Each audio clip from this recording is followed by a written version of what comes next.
Welcome back to Poll for Initiative, the tabletop role-playing stream where the audience influences the story. I, of course, am Ben or Benjamin, it's as I'm known on the internet. And with me, I have Seth, otherwise known as NB Banshee, who'll be serving today as your Dungeon Master. Go ahead and say hi to everyone, Seth. Hello. Hopefully, there are not as many, like, technical difficulties this episode. I'm crossing my fingers. We shall see. I'm hoping. Anyway, how are we? How are we all doing? Hope it's been a good week. Well, it just started, so. You know what? It is Monday. That's so fair. Yeah, it is a Monday, and don't actually ask me how the week is going. I would prefer that the week had not started. Oh, valid. That's okay.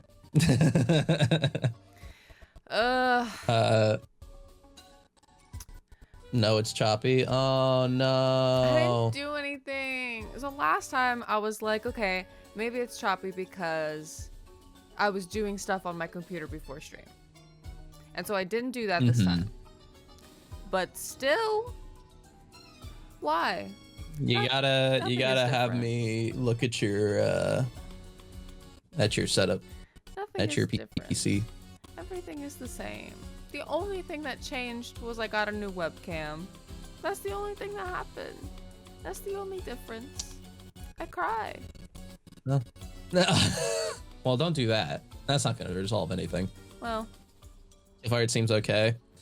Yeah, I mean, it could come down to just taking actions in OBS. Your OBS might not be loving that you're doing things. Maybe your OBS needs an update. I don't know. I think it does need an update, but it just told me that, and I was like, well, I'm about to start streaming, so maybe next time. For the VOD, yeah, this is why I don't typically update my OBS very much, and I just I find a version that works really well, and then I'm like, all right, I'm using this version forever now. Yeah, well, I haven't updated it. Oh, okay. Well, they do have a knack for breaking things on updates sometimes, and also causing many plugins to not work. It's one of the problems with open source softwares like that. Nobody talks to anybody, and everything breaks. Yeah. Did y'all get any bad weather? Bad weather? We have been getting a lot of rain. When you live in Washington State, unfortunately, it is raining most of the time. But that hasn't been a problem previously. I don't know. We'll see. I tried in the previous VOD to cut out the worst parts of the lag, so hopefully I won't have to do that this time, but you know, I guess it's fine. You would expect if it was network related that my other streams would be affected, which they're not. They're not. It's really my feeling is it might just be my computer. It might be your OBS. It could be my OBS. Could be my I can look at that for you later. Listen, we'll figure it out. This stream might be a little choppy, and for that I apologize. I'm just doing my best, you know? It's already hard enough. By the way, made a realization this past week that I regret to inform you all of. I have been woefully underusing Minor Illusion. Okay. Because technically Minor Illusion can make any sound you want. Which basically means I could be making any sounds I want using my soundboard. I can just have Ailstain play little silly sounds. And I'm realizing I need to immediately make further use of Minor Illusion using my soundboard, specifically to clown on characters. Correct. And you know what? This is the perfect setting for that. So I'm glad. During combat, I'll be crying and begging for you to let me cast Minor Illusion as a free action so that I can play silly sounds. No. Anyway. Come on, you won't let me do this for free? No. Well, you can do that just as yourself. That doesn't have to be a funny sound. You can just fart. No, it has to exist in the world. It has to be a real sound that I play. Well, no, I just mean like Ailstain can just fart. Like you don't gotta. No. It's way funnier if I make the enemies fart or shit their pants. Okay, great. Imagine someone like falls on their ass and then Ailstain minor illusions this sound on them. And it's just like, oh my god, did you just shit your pants, bro? What the fuck was that? Minor illusions, a nasty smell. Ew! Everybody point and laugh. This guy shit himself. All right. Well, I look forward to whatever shenanigans that's gonna. Anyway, let's play D&D.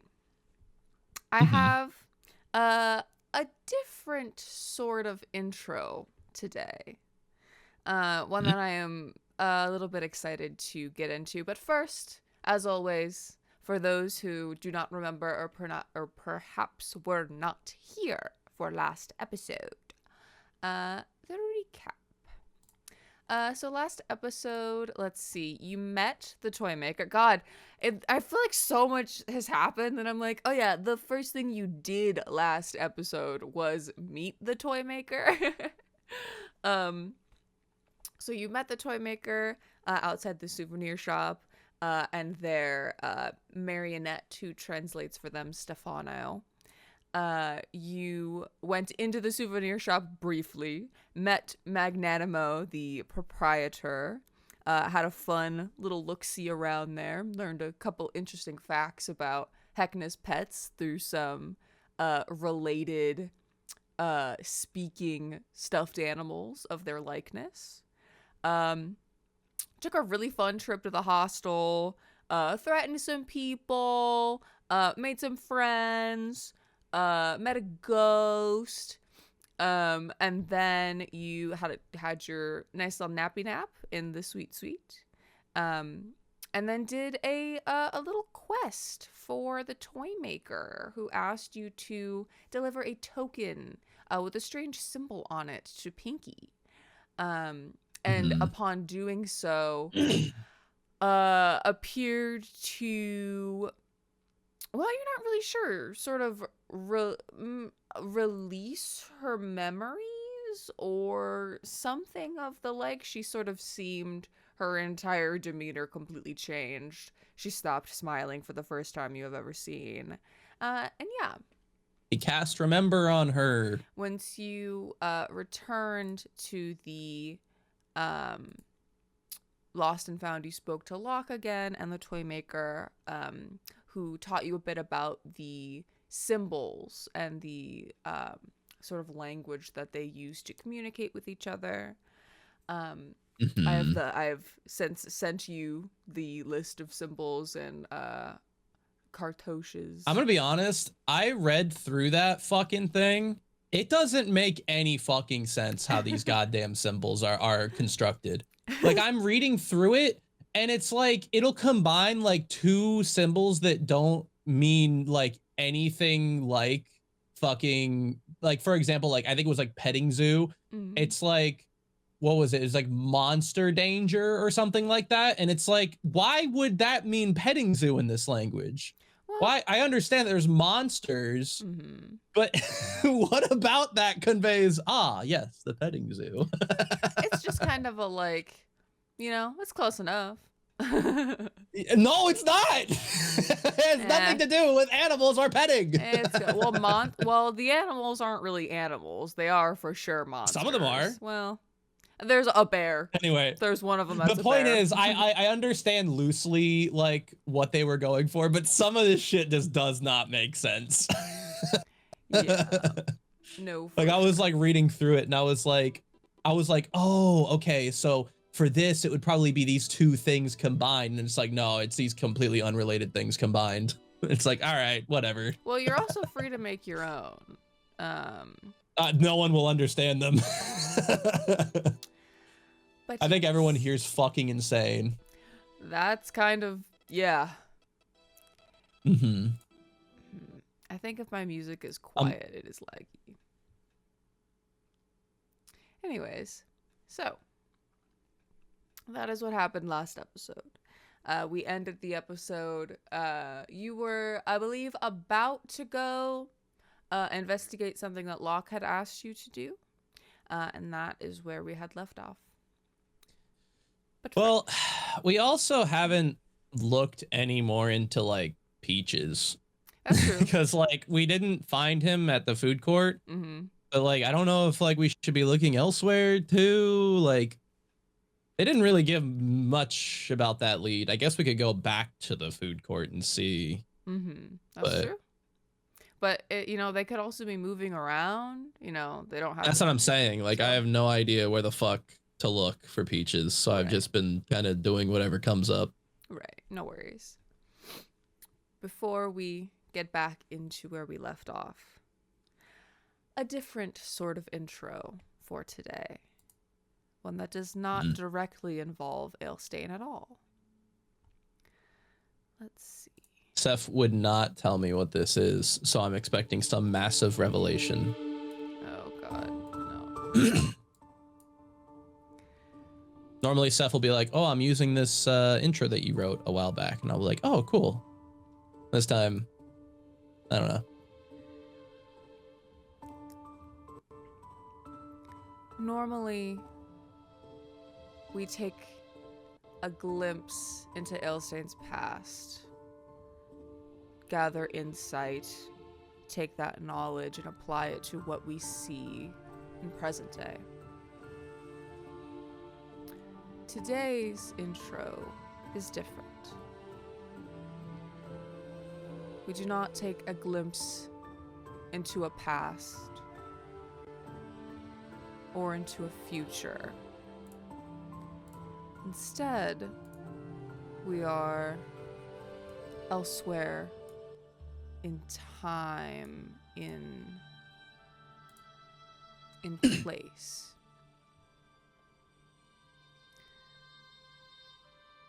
The scene before you is thus: there is a large tent of some kind, dimly lit, ornate lanterns hanging from the ceiling,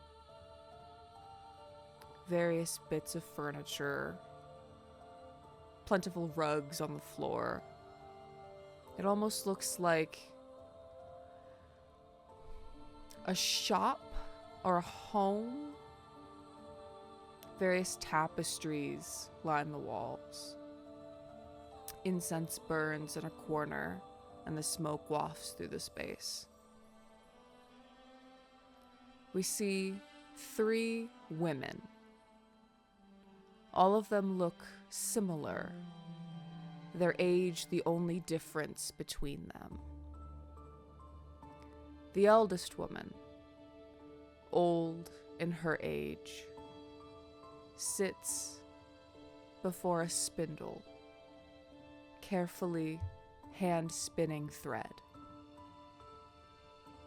She says, "Things are progressing faster than anticipated." The second woman, middle of age, takes the thread carefully from the wheel and measures it precisely. He is not patient. The elder looks up. No. But he is cunning, like she was. Across the room, a new voice.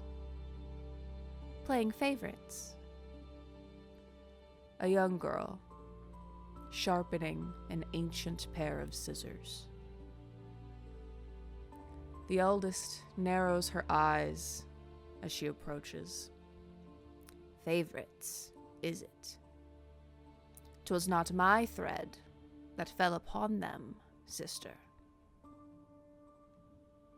The young girl purses her lips, observing the thread her second sister holds before her.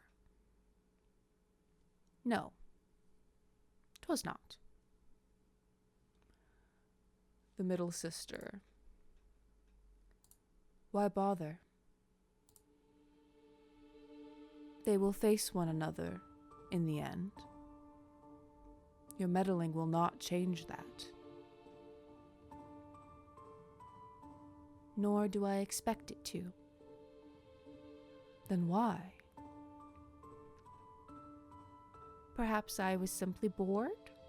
Or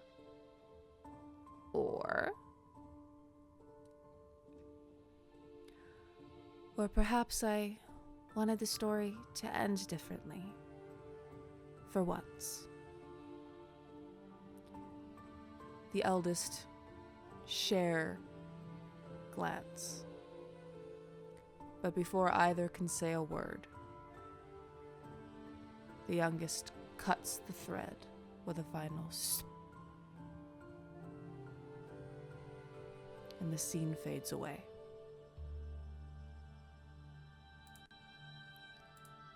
We return to present day. Am I gonna God of War style kill the Sisters of Fate? We return to the present day.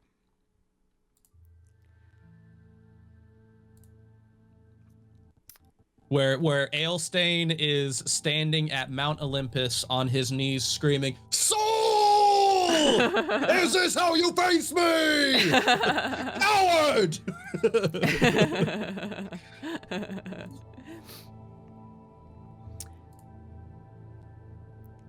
So we return. You are in Locke's shop.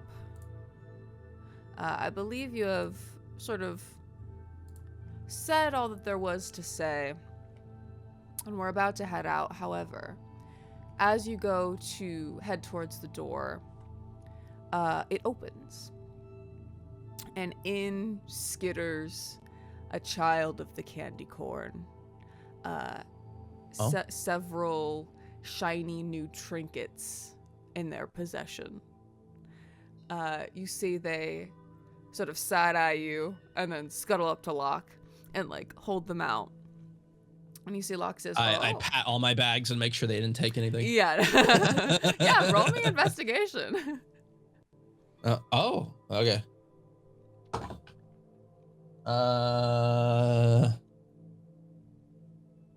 14. Nah, they didn't. Sorry, I had to find my sheet. They didn't take your stuff. You check, you find Harry, he's fine. All the rest of your stuff's there. They take Harry, I kill them. It's good to check though. They are pickpockets. I am not above killing a small child creature if they take my precious boy. You see that Locke opens a drawer and takes some candy out and gives it to the child in exchange for the trinkets. And he says, "Have you anything else?" And you see that the child kind of like struggles to climb up onto the desk, and then like whispers something into Locke's ear.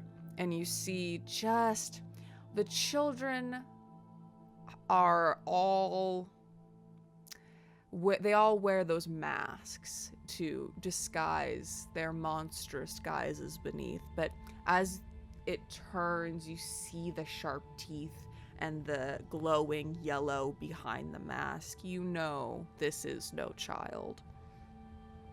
And it whispers something to Locke, sort of looks at you again, and then scuttles out the door. Oh my god, it called me stinky. You see, Neve is like, "I'm sorry, what was the fuck?" And he says, I pay them for trinkets and, information. He says, "I've got to get the information from somewhere." She's like, "Okay, got it." You spying on us? He says, "On you." Never. And then he says, Inside "But." check. Oh, yeah. Good. Okay, yeah.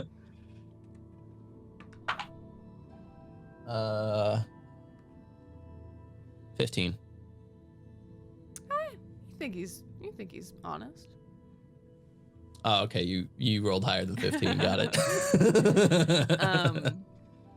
He says, however, it's actually good that you're here. That wee one had some information that I think you'd be interested in hearing. He says, all right. He says, as of yet, he still can't get into the Dismaydium, but your friends are apparently on the move. The scruffy one with the red hair has apparently been seen near the tunnel of love in the Dismaydium. Strange place for a child. Scary place to spend your time. But good for you to know. Well, I mean, Haggis would be like an adult by now, probably. He'd be like, what? I don't know, something like 18? Yeah, more like He's probably an adult by now. He's like, well, I think he'd be more like 16. Oh, he was younger than Boot? Yeah. Boot. I don't remember my own friends' ages. You and Amber were the oldest, and then Boot was the second oldest, and then Haggis and the rest of them were all younger than you. But he was only like a year or two younger than you. Okay. Anyway. He says, so, do with that what you will. I'll be here if you need me. Your fate awaits you. And he motions you out the door. Okay. See you later. Good luck. Be safe. You step out into the jamboree. And as you make your way to your small menial task, something catches your attention. There's a commotion happening. And suddenly there is a rush of crowd that pulls you in towards whatever is going on. Can we not resist the crowd? You can try if you don't want to go. I just don't want to be swept up in something. I just mean like everyone's sort of moving in that direction. So like you're kind of like, oh, well, all right, I guess we're going this way now, but you don't have to if you'd like to continue to your destination. I'll keep my distance, but see where they're going, I guess. I just thought it was like a crowd rush or something, like a crowd surge. No, you're not getting like trampled. You see that as you near whatever this commotion is, you hear a loud crash. You see the crowd scrabbles clear to reveal Pinky. Oh. Her clownish makeup smeared from where she's clawed it from her skin. Oh no. Her mouth. See, this is why I was like, we need to get her out of here. Something's going on. You see her mouth in a thin, serious line. She wields this like axle, like a pole arm, raised defiantly in the air. And as the axle of a wagon or something? Yeah, like some kind of metal axle. And as you near and like turn to get a better view, you see that standing opposite her is Hecna.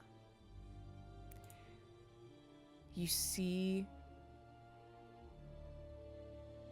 rage and fear and sadness, but mostly rage from Pinky. And Hecna, for all his showmanship, all of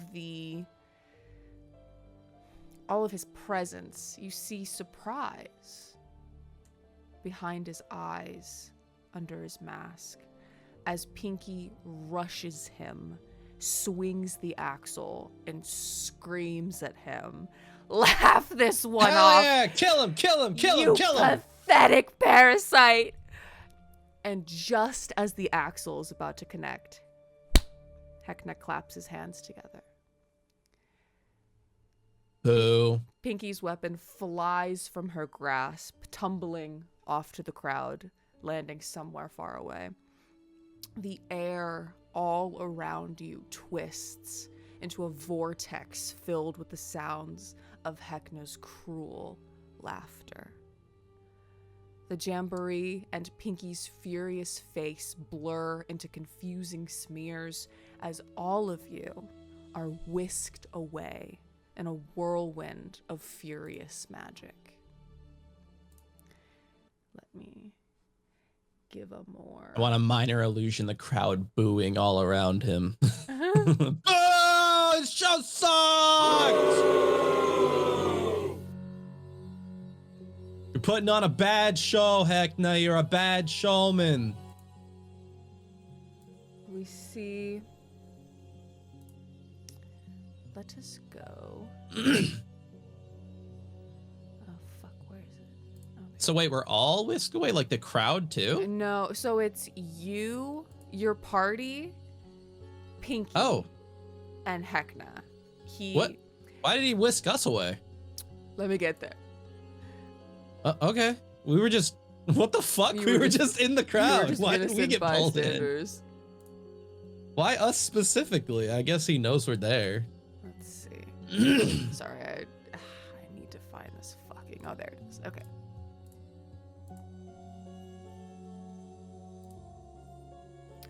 Why didn't that take? Excuse me. The fuck? Move party in here.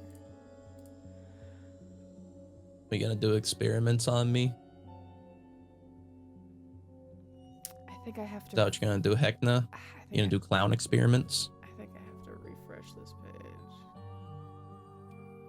Oh, no. You boys can't see it, but I'm seeing a weird clown laboratory. Hold on. He's gonna clownify me. Pause. I'm gonna have to start talking like this. Come on. Why is it See, that's the real reason you don't want Ailstain to get clowned. Cause I'll just make him start talking like this. That's true. Nobody wants that. Come on. And that'll be the new voice I do for the rest of the game. Wow, this is going far slower than it usually is. Yeah, I think you need me to look at your computer. Something is very clearly wrong. And I'm sure we're Something is lagging. I'm sure we're lagging so bad. We're chugging a little bit. Something's very clearly wrong with your PC. So. There it is, the clown laboratory. He's gonna operate. He's gonna remove my bingus bongus. Not your bingus. No! Bongus.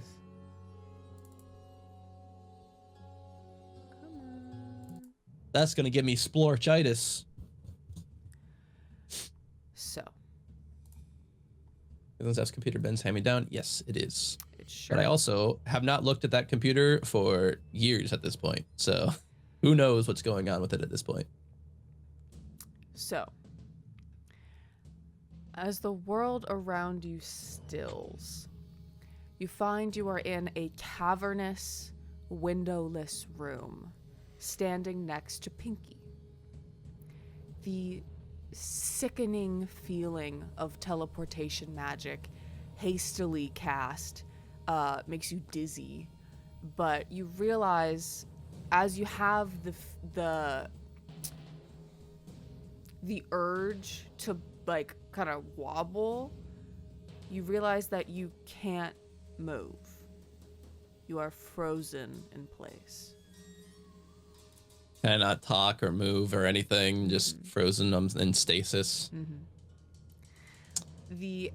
The air is cool, but its scent is sour and foul. Nearby, you see vats of substances that resemble blood, wax, and bile sort of gurgle, releasing noxious fumes into the air. A gigantic shelving unit covers an entire wall laden with books, tools, and jars containing preserved creatures. In front of the shelves is a long wooden workbench stained with blood and opaque wax of various skin tones: green, pink, and brown. A large machine makes the room shudder and quake. Wax figures modeled after creatures of different shapes and sizes: humans, dwarves, elves, birdfolk, are hung on hooks around this laboratory, suspended high in the air. At one bench is a human woman, her lab coat stained with blood. Her familiar, frizzy red hair is pulled back from her face by the rounded goggles obscuring her eyes. You see Hecna's hand grips her shoulder, sort of bunching the material of her coat. The woman turns and sees Pinky, also frozen. You see a sinister smile. Oh, a repeat customer. How rare. You are forced to watch. Your bodies held still by a terrible force as the woman hangs Pinky on one of the hooks and raises her over one of the bubbling vats. A happy tune humming in her throat as she works. You look around, the only thing that can move your eyes, and you see at another workbench off in the corner is the toy maker and Stefano, looking horrified at the scene before them. You see the toy maker quickly sign something to Stefano, who kind of stands up and points to all of you. Why are they there? Were they summoned also by Hecna? You remember that the toy maker has their workshop in the laboratory with Sophie. This is their shared workspace. You see that you see Stefano points to all of you, who seemingly no one has even glanced at since you've arrived. And you see he goes, Mr. Hecna, sir, you have unintended guests. And you see that you see Hecna for the first time turns to look at you, and you see confusion and surprise and then anger on his face as he realizes he unintentionally brought you here as well.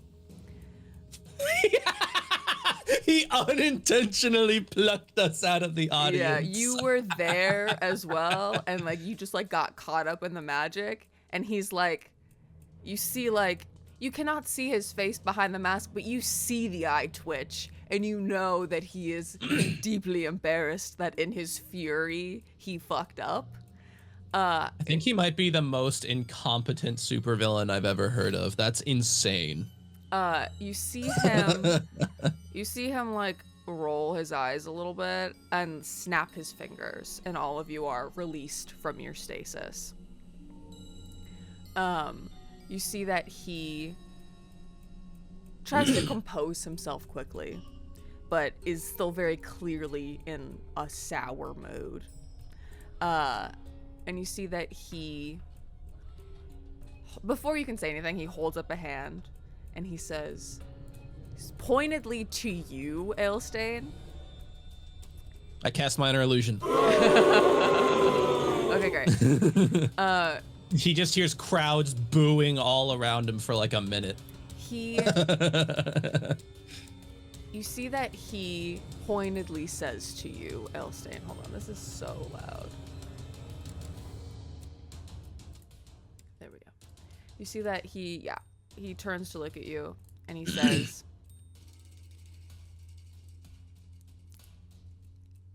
if you make one wrong move in this place, I don't care what they want. I will kill you. Do you understand? I knew you weren't fucking smart enough to be pulling off these plans on your own. He snaps his fingers again, and you cannot speak anymore. I mime laughing at him. You see that he turns. Wait! Hang on. Minor illusion does not require verbal components. I keep casting boo. I keep casting booing at him. After like the third boo, he counterspells. I keep it going. I keep him having to counterspell the whole time. I'm gonna use up all his counterspells. Counterspell requires spell slots. Fucking minor illusion's a cantrip. This motherfucker is hearing boos all around the room for the rest of the day. You see that he sort of just gives up and turns his back to you. And turns back to. You see that he turns back to the woman in the lab coat who. Oh my god, you're right, Lux! Ailstake can minor illusion his own voice. I minor illusion my voice and go, hey, you're not very good at this, pal. You see that he, fully... God, I'm a better clown than the clown!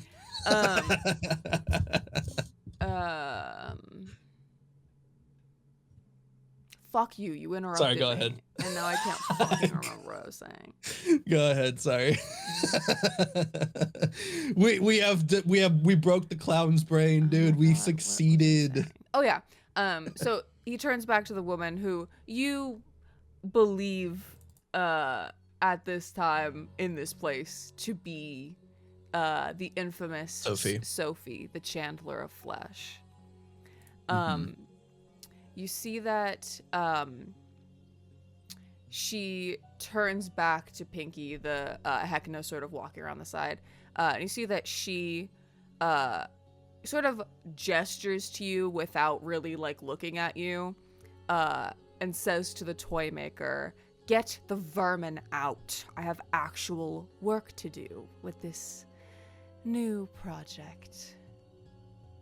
And you see the toy maker scurry over to you with Stefano and motion to you like they're trying to push you towards this hallway, or I'm sorry, this bookshelf. You see that they walk over and they pull a little lever and it opens like a secret passageway, and you see that they're like quickly motioning for you to get inside. We get inside, I guess. All of you follow the toy maker, who closes the passage behind you. You're in a dimly lit passageway, a long hallway. And as they sort of lead you through this place, the toy maker is furiously signing to Stefano, who is trying to walk and interpret at the same time. And it essentially is like, what's going on? What just happened? And then, wait, don't tell me. No, I do need to know. Wait. And then they're like, you've never seen them flustered before? Their faces are quickly moving back and forth between several different expressions. You see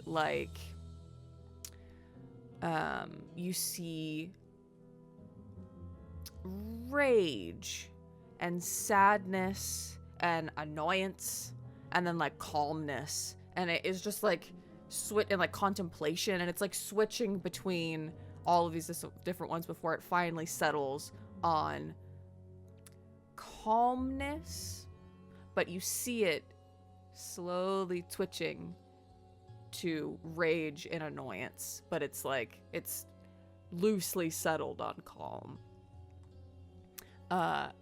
You see the toy maker says, mimes to Stefano. And they say, to be clear, we're in like a what was it, like some kind of room, but are we still within 30 feet of the other room?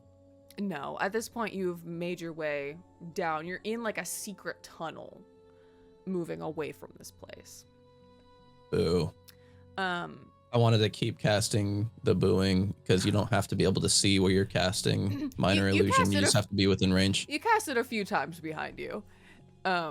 You're not sure what the response is from Hekna. He did not look happy about it, but yes. You see that the toy maker says,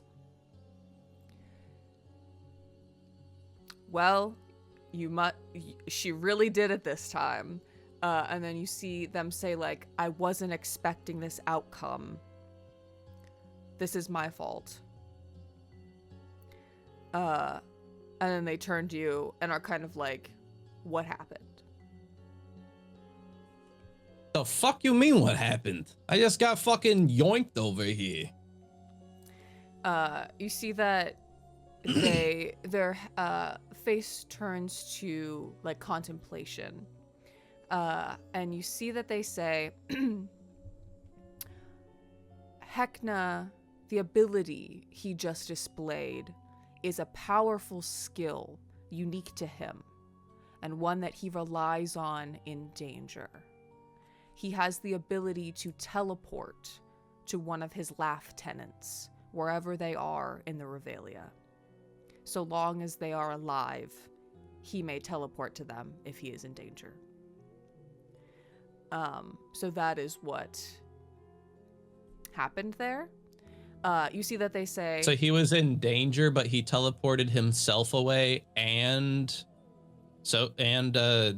Pinky? Yeah, well... So he brought the danger with him? He knocked the weapon out of her hand and then brought them here to be punished, essentially. And you accidentally just got swept up in the magic as well. Which they explained to you as well. You see that they seem to be like, you literally hear and see the gears turning in their head. And you see that they say, this is bad, this is good, this is bad, this is an opportunity. Because you've been brought here by Hekna, you can now enter this laboratory in the funhouse again, without permission. Also, it is a part of the Dismaydium, so now you have access to the area. What? What the fuck? He just gave it to me? Yeah, super on accident. You see that they say, we must flee this place. We need to regroup. You see that they lead you out. This hallway continues for a while yet. And finally, it lets out somewhere maybe that you weren't expecting. Well, like, what the fuck is happening back there? We not gonna talk about what we just fucking witnessed? Are we're just fucking leaving her to fucking die or whatever? You see the toy maker says, there is nothing you can do. Pinky brought... Oh shit, there's nothing we can do. There is nothing you can do for her now. If you attempted to help her, he would have killed you. That doesn't mean we can't... Nah, I think he's all talk. You see, they say, there is maybe a slim possibility we can save her in the future, but Sophie is vile. She may keep her alive to experiment on. I don't know. It is more likely she will be turned to wax. That does not mean she will die, but I don't know. For now... Well, no fucking wonder your revolution's failing. You're leaving people for dead left and right, evidently. You see that they say, it is either Pinky or the rest of us. I can go back there and I can save Pinky, and I will be put out of commission, and then no one will be free of this place. Or we can all escape now, maybe rescue Pinky later, and still have the chance of fleeing this place in the end. Some sacrifices must be made. No, I don't think they do. But it's your revolution. You carry it out how you want. I'm here for one purpose and one purpose only. You see that they nod. The long hallway lets out somewhere interesting. The secret entrance or exit into this laboratory lets out in a casino. You see that oh wait.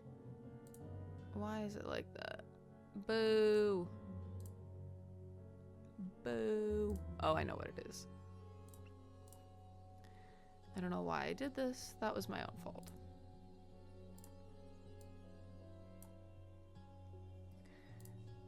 So, you are let out on the top floor of a two-story casino. You see,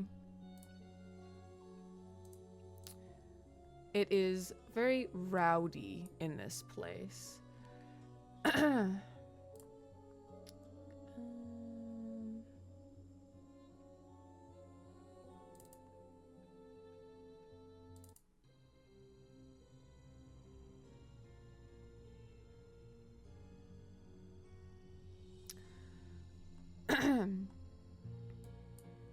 All right. Well, I can't get a better.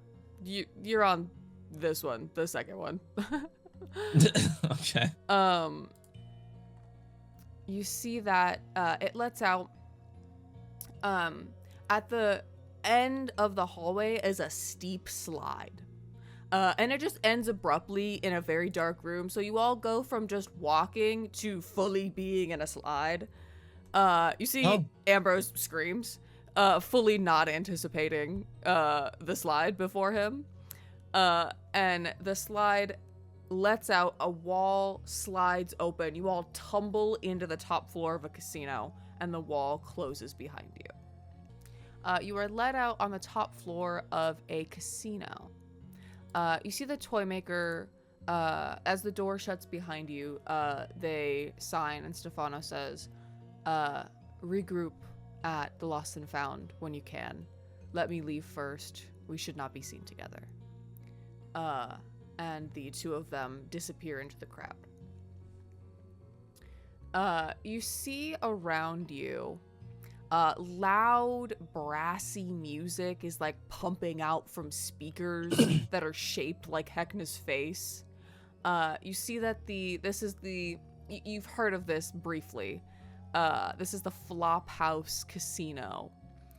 It is crowded with revelers of all types, sort of clustered in groups around roulette and card tables. Although you see there's like an artificial gloom that hangs over the room. The walls are covered in like peeling wallpaper that's like glittery, with motifs of dancing Hecnas and other scenes from the Revelia. And the air reeks of sour perfume. It is like... Oh. So just alcohol? Yeah, it's everyone in here. It's like, imagine like the height of casinos, you know? When like everybody's in like imagine like flapper dresses and vodka martinis. You know? Mm-hmm. 1920s. Yes. Roaring 20s style. You see, as you look around this place, you see it's dimly lit in here with deep red and black velvet on the walls. There's also like embroidered tapestries with Hecna's face that shift and change expressions every few seconds. The atmosphere in here is very boisterous. There's gambling machines. Downstairs, you hear like clinking, like there's a bar. And on Across the room from you, there is a woman sitting on a throne, observing the entirety of the crowd. You see that she is... How do I describe her to you? She's full-figured. She is dressed in a spangled gown and a leather jacket with like opulent fur. She's got one of those like long cigar holders. Her nails are bright red claws. Her white hair is done up in a ponytail, big hoop earrings, lots of necklaces. And notably, you notice 3 feathers in her hair. Dark, with that sort of oil slick sheen to them. Familiar feathers. And you see her just sort of like observing the room. Occasionally, you see someone approach her, ask to play one of the games, and extend to her their wrist. She bites them and then takes like some money from them, and then she's like, and you're free to play. So it seems like there's a price to play the games here. You see her bright red lips mimic the color of the blood that stains her teeth. You see Kaz looks around this place, disgusted. Kaz is like, first of all, what the fuck? Second of all, why? Third of all, I don't want to be here. You see Ambrose is kind of just in this like dazed, like, he's not really sure what to like make of everything that just happened. And you see Neve looking around, always watching. You see she turns to you. What's our next move? I mean, do we recognize anyone? Do I see any of the kids here? Does she see any of her people here? Roll me an perception check, and I'll roll one for Neve as well. Okay.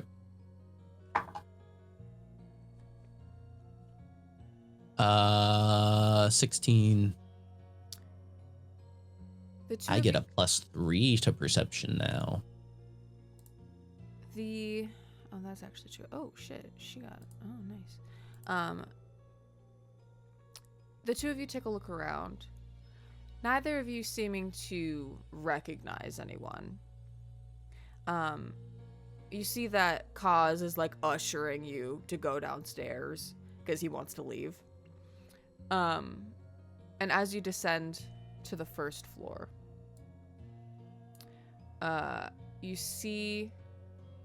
you almost miss her as you descend the stairs. At one of the gambling machines, you see an old gnome woman. And normally she wouldn't stand out to you, but something about her catches your attention. She's wearing a name tag. Says Ivy Brook Public Library, Yavanna. She's playing a slot machine. And she is like hitting the machine and like very drunk. She's got a martini in her hand. And you see she's like hitting the buttons, and she keeps going like, come on, 4 hectares, come on. And you see Ambrose turns and looks at her, and he goes, oh shit, fuck, Yavanna. And like immediately tries to go over and speak to her. All right, we follow. And you see, like, he, like, puts a hand on her, and he's like, Yavanna, is that you? And you see she turns and looks at him, and that very, like, woozy, like, drug, she's squinting. She goes, do I know you? And he's like, it's me, Ambrose? You know. And she's like, Ambrose.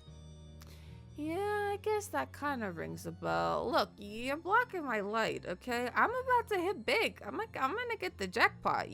Go away. And is like, he's like, no, what are you doing here? What the fuck? How did you get here? Your granddaughter is looking for you. You're missing. And she is completely ignoring him and, like, hitting the fucking lever to roll the slots again. And it, like, he stays there for a while trying to convince her to leave here, but she sort of just adopts the ignoring him strategy and drinks more of her martini. And it just becomes very obvious that, like, something is keeping her here, or she's so lost in this place that she does not want to leave. Charm person. Okay, you want to cast Charm person? Mm-hmm. Okay, go ahead. I don't cast anything. You do a wisdom saving throw. Okay, what is the wisdom save? 13. She does not make it with an 11. What do you say to her? Yavanna, how's it going? You see the pink charm wash over her eyes, momentarily clearing the alcohol haze. She turns to look at you and she goes, oh, hey, yeah, good. I'm playing the slots. I'm gonna win. Says, well, you can't win the slots. Come on. No, I'm gonna. You know that. I almost got No, the you can't. jackpot. Yeah. Nope. No, Look, they do that. They make it look. I want to get. They make it look like you're about to win, and then you don't actually. That's kind of how they work. That's how they always work. You see, she holds up a stack of tickets, and she says, "I won a roulette upstairs. It just cost me a finger." And you see that she's missing a finger. Says, yeah, that's a bad trade, pal. Come on, you see that. You see how that's a bad trade. Oh, I mean, I do kind of miss my finger. Yeah, it's not a very good trade, is it? No. You see how they came out on top on that one and you didn't? Yeah. All right. Yeah. All right. Well, what do you want me to do? There's no winning. The house always wins with things like this. We gotta get you out of here. All right. But, one more martini on the way out, okay? No. I think you had enough, pal. No, I've All right. Here. If you can tell me how many fingers I'm holding up, you can have another martini. He holds his hands really far back, and he holds up some fingers to see if she can tell. 12. All right.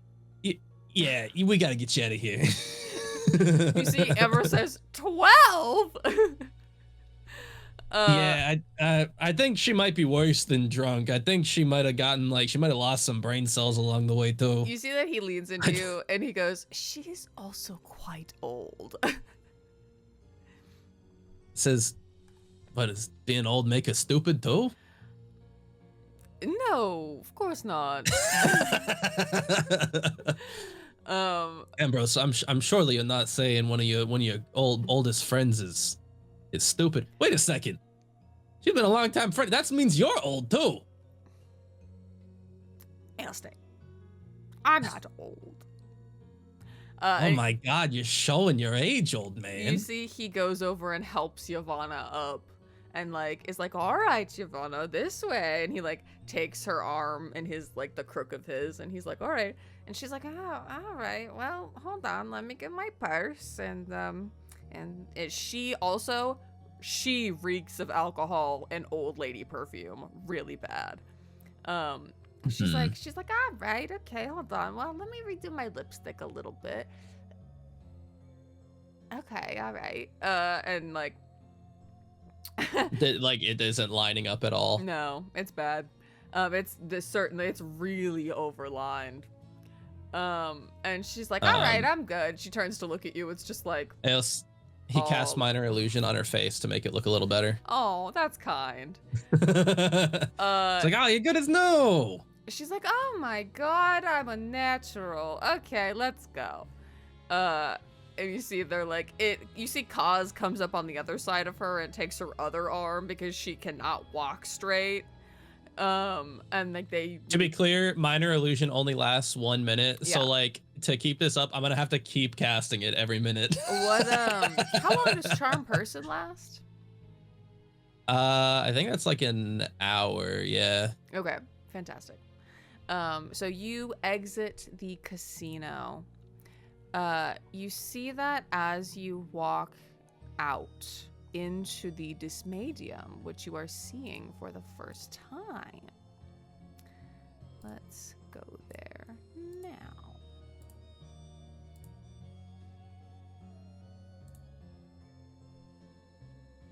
It's just super run down and fucked up. Yeah, so it looks very similar to the Jamboree. It's just bigger. You see...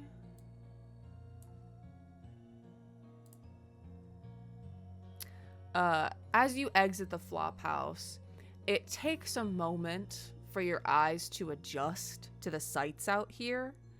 The fog clears away, where once it was that like mirage sort of effect, it clears and you see the structures in front of you now. You feel no force compelling you from this place. Everywhere are new smells, new sounds, and sights that you could only vaguely perceive previously. You see vehicles here of like varying shapes and sizes. They look like clown cars, are like whizzing around, various different colors, all of them laden with people who are laughing wildly while narrowly avoiding each other. You hear a crash in the distance and you're like, okay, there's a lot of car accidents that happen in this place. You see Neve leans in and says, remind me not to take a taxi in this place. That wasn't her accent, but that's okay. You see that in front of you. Well, let's pull up the actual map to get a better idea of where you are. You see the flop house is this dice-shaped building. Why is it stretched like that? It does not look like that on my screen. Okay, anyway.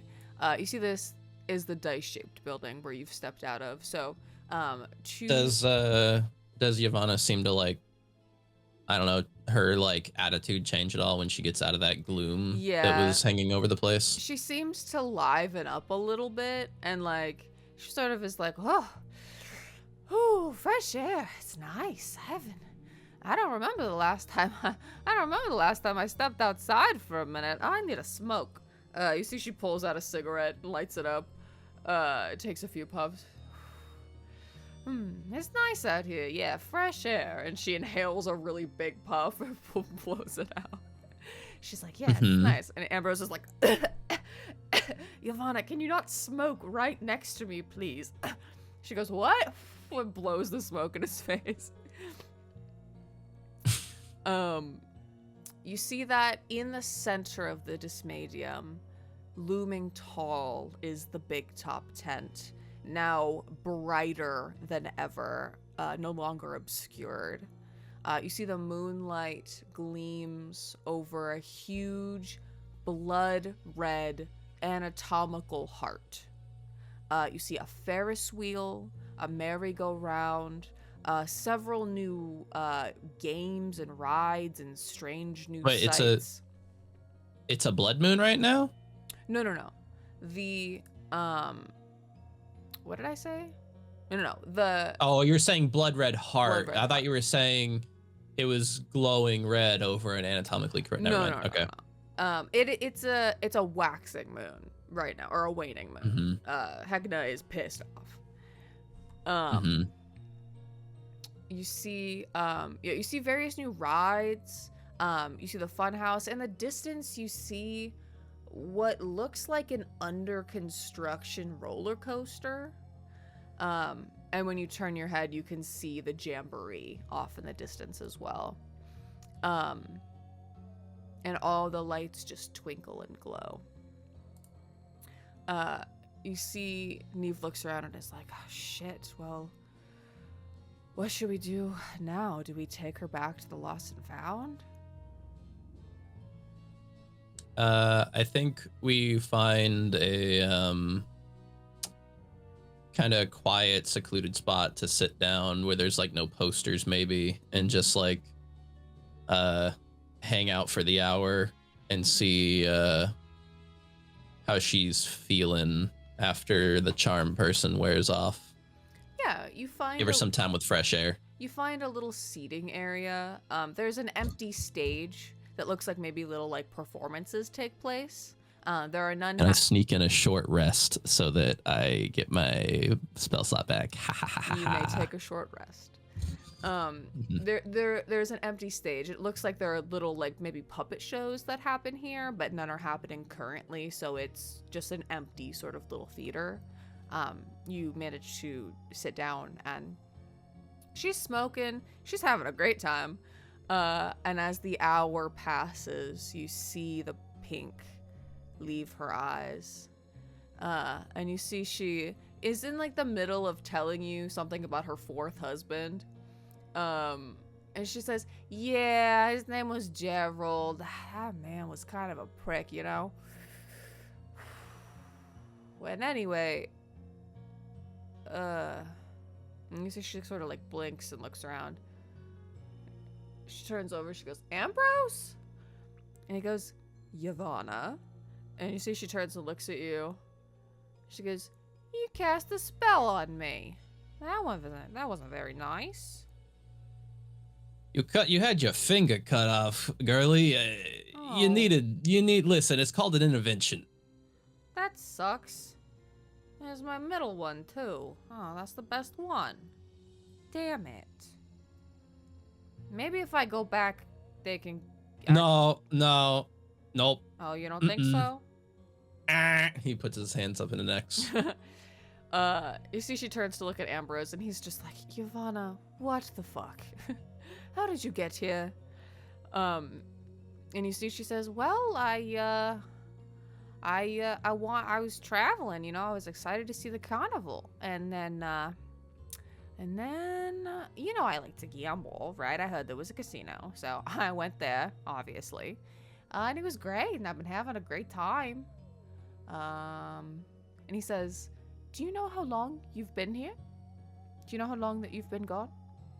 And she goes, well, my trip was only supposed to be a couple days, so, I mean, it's probably just been... Are you here to get me? Is it the end of my week? And he says, Yavanna. Oh, brother. You've been missing for probably 2 decades. And she laughs at first and is like, dude, that's so funny of you. 2 decades. You're a riot, Ambrose. That's so... She just like pinches his cheek a little bit. She goes, you know, you don't age, huh? You look exactly the same as the last time I saw you. And he just like looks at her and he says, Yavanna, you've been here for over 20 years. And you see that she like looks at her hands and her missing finger. She says, oh, shit. Oh, I gotta go. Oh no. And you see she starts to descend into like a panic and anxiety, and he's like, no, it's all right. We're going to get you out of here. Don't worry. And she's like looking around. She goes, look at those clown fuckers. What do they want? She's obviously still drunk. She goes, those bitches took my finger and all my tickets. Oh wait, no, I got some tickets right here. Okay, I got some left. Those bitches took my vodka martini. Can I have another one? He says, all right, you need to, here, I'll hold on to the tickets for you. You need to not be spending money while you're like this. I earned all those tickets, buddy. I'm not taking them. What's I'm not. your name? It's like car keys. It's like car keys. Who are You can't let a drunk person have them. My name is mail stain. My name is Yavanna. It's nice to meet you. I want a sleight of hand take the tickets away from her. Okay, yeah, go ahead. You have advantage. She's I drunk. Okay. Well, that's good. I had advantage because one of those was a nat 1. Oh, great. 17. Oh, fantastic. Yep, she's got about 100 red tickets in a stack. I put them in a separate bag, in like a separate stack. Okay. And in the bag, so I don't confuse them with mine. Okay. Hers smell like perfume. There's no way that you would pull those out and not know that they were hers. She spilled alcohol on them. They're gross. She's like leaning on still the Ambrose. currency here. She's leaning on Ambrose, and she's like, this is terrible. I gotta get home. What about my daughter? My granddaughter? Oh, shit. I gotta go. I gotta get out of here. How do you leave this place? Well, you don't want her to see you like this, right? How about this? How about we sleep this off? What's wrong with the way I am? Oh, honey, you can't see straight. I can see fine. No, you can't. Pony boy. How many fingers?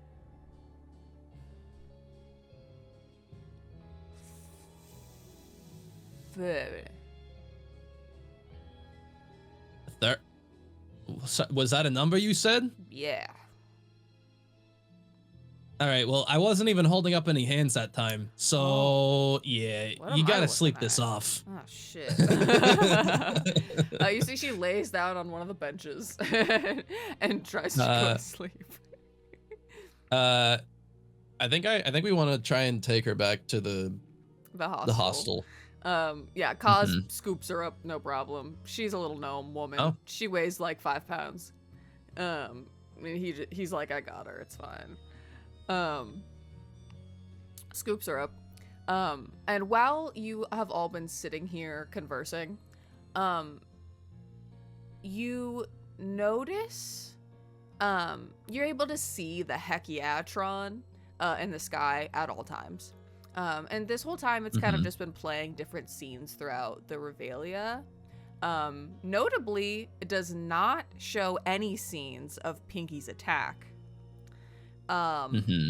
However, right as all of you are like standing up, you notice people are starting to like rush around a little bit more, and you see like a little bit of like excitement and like ooh, and like people like running around and doing stuff, and you look up and you notice on the Hekiatron,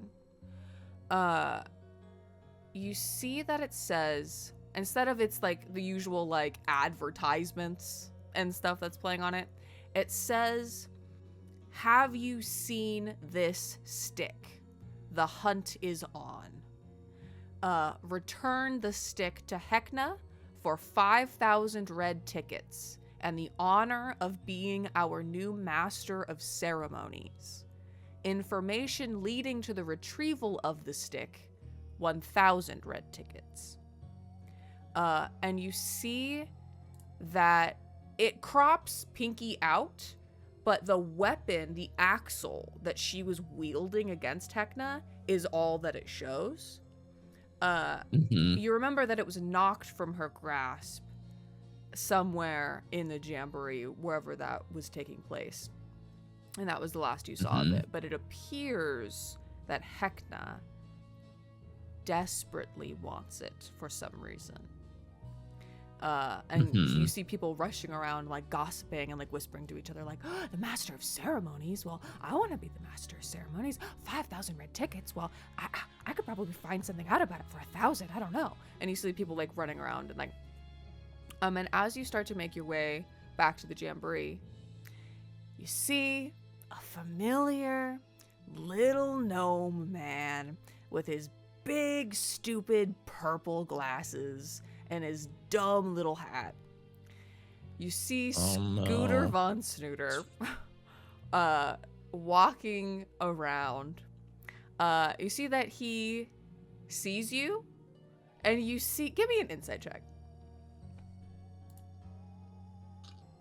I look at him as meaningfully as possible. Mm-hmm. I give him a "I will disembowel you, little man" look. Yeah.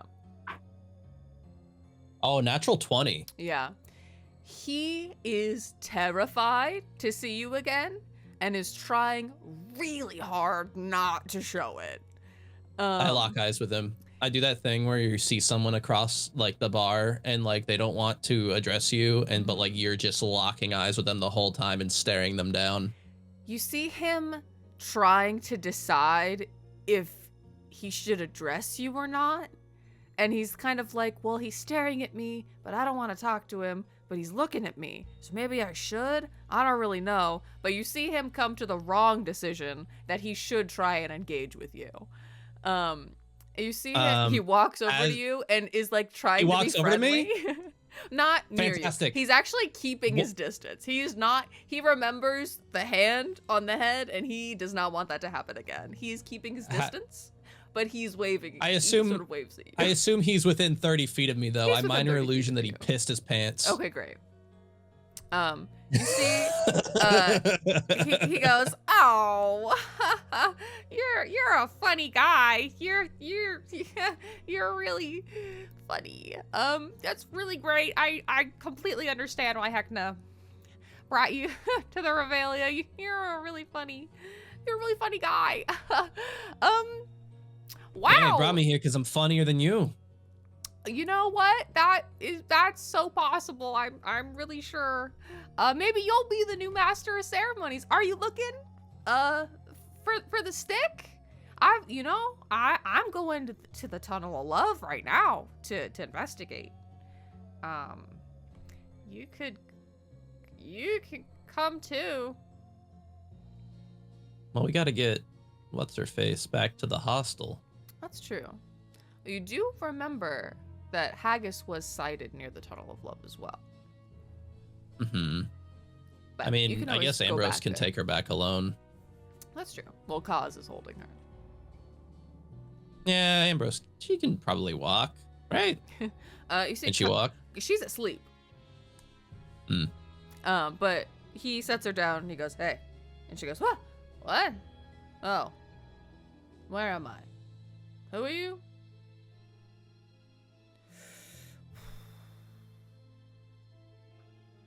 What's going on? You see Amber.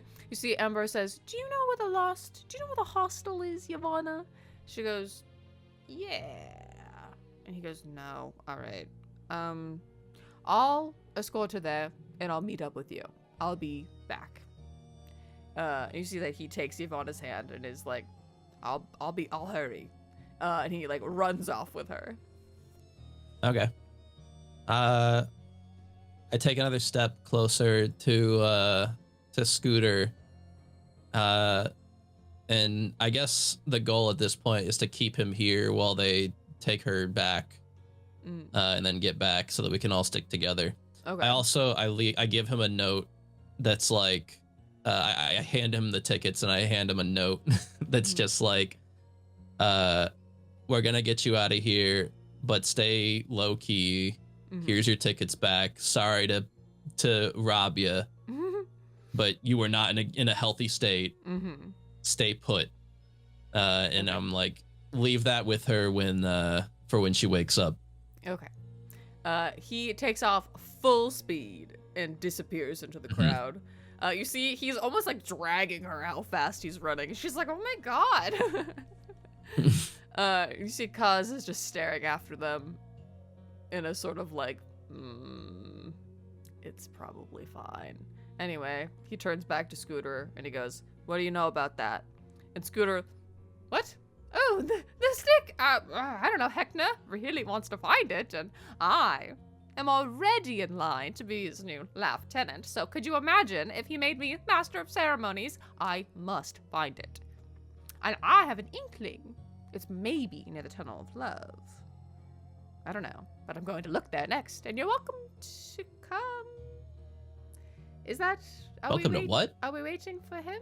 Is he coming too? What's going on? Do you normally run away from fights? Yeah. No! Fighting is a lot of fun. It's funny how you ran away from the first altercation you had. You are kind of a funny guy, ain't you? Takes another step closer to him. He's just like trying to get up in his face a little bit. He backs up. He's like, Listen, fighting is for other people, right? Not for me. I just like to have fun, you know. Not combat. I'm not, you know. You know, I thought people around here thought it was really fun to fight. No, I could have sworn Heckna himself said fighting was really cool and funny. And he does, and it sure is, because everything that Wait, are you saying true. You know better than Heckna? No. Everything that he says is true. I love fighting. I love it. Well, you just said it's for other people, pal. So anyway, the Tunnel of Love is this way. And you see he starts like kind of slowly backing away. He takes another step closer and he says, you know, I actually just finished talking with Heckna. I don't think he'd be too happy about you avoiding fun in his regalia. I can have fun. I'm a really fun guy. Watch this. And you see he throws his arms into the air and fireworks explode. And he goes, see? Fun. He like pulls a handkerchief out of his arm and it explodes into confetti. Fun! Fun. He straight face stares at him and he says, cute.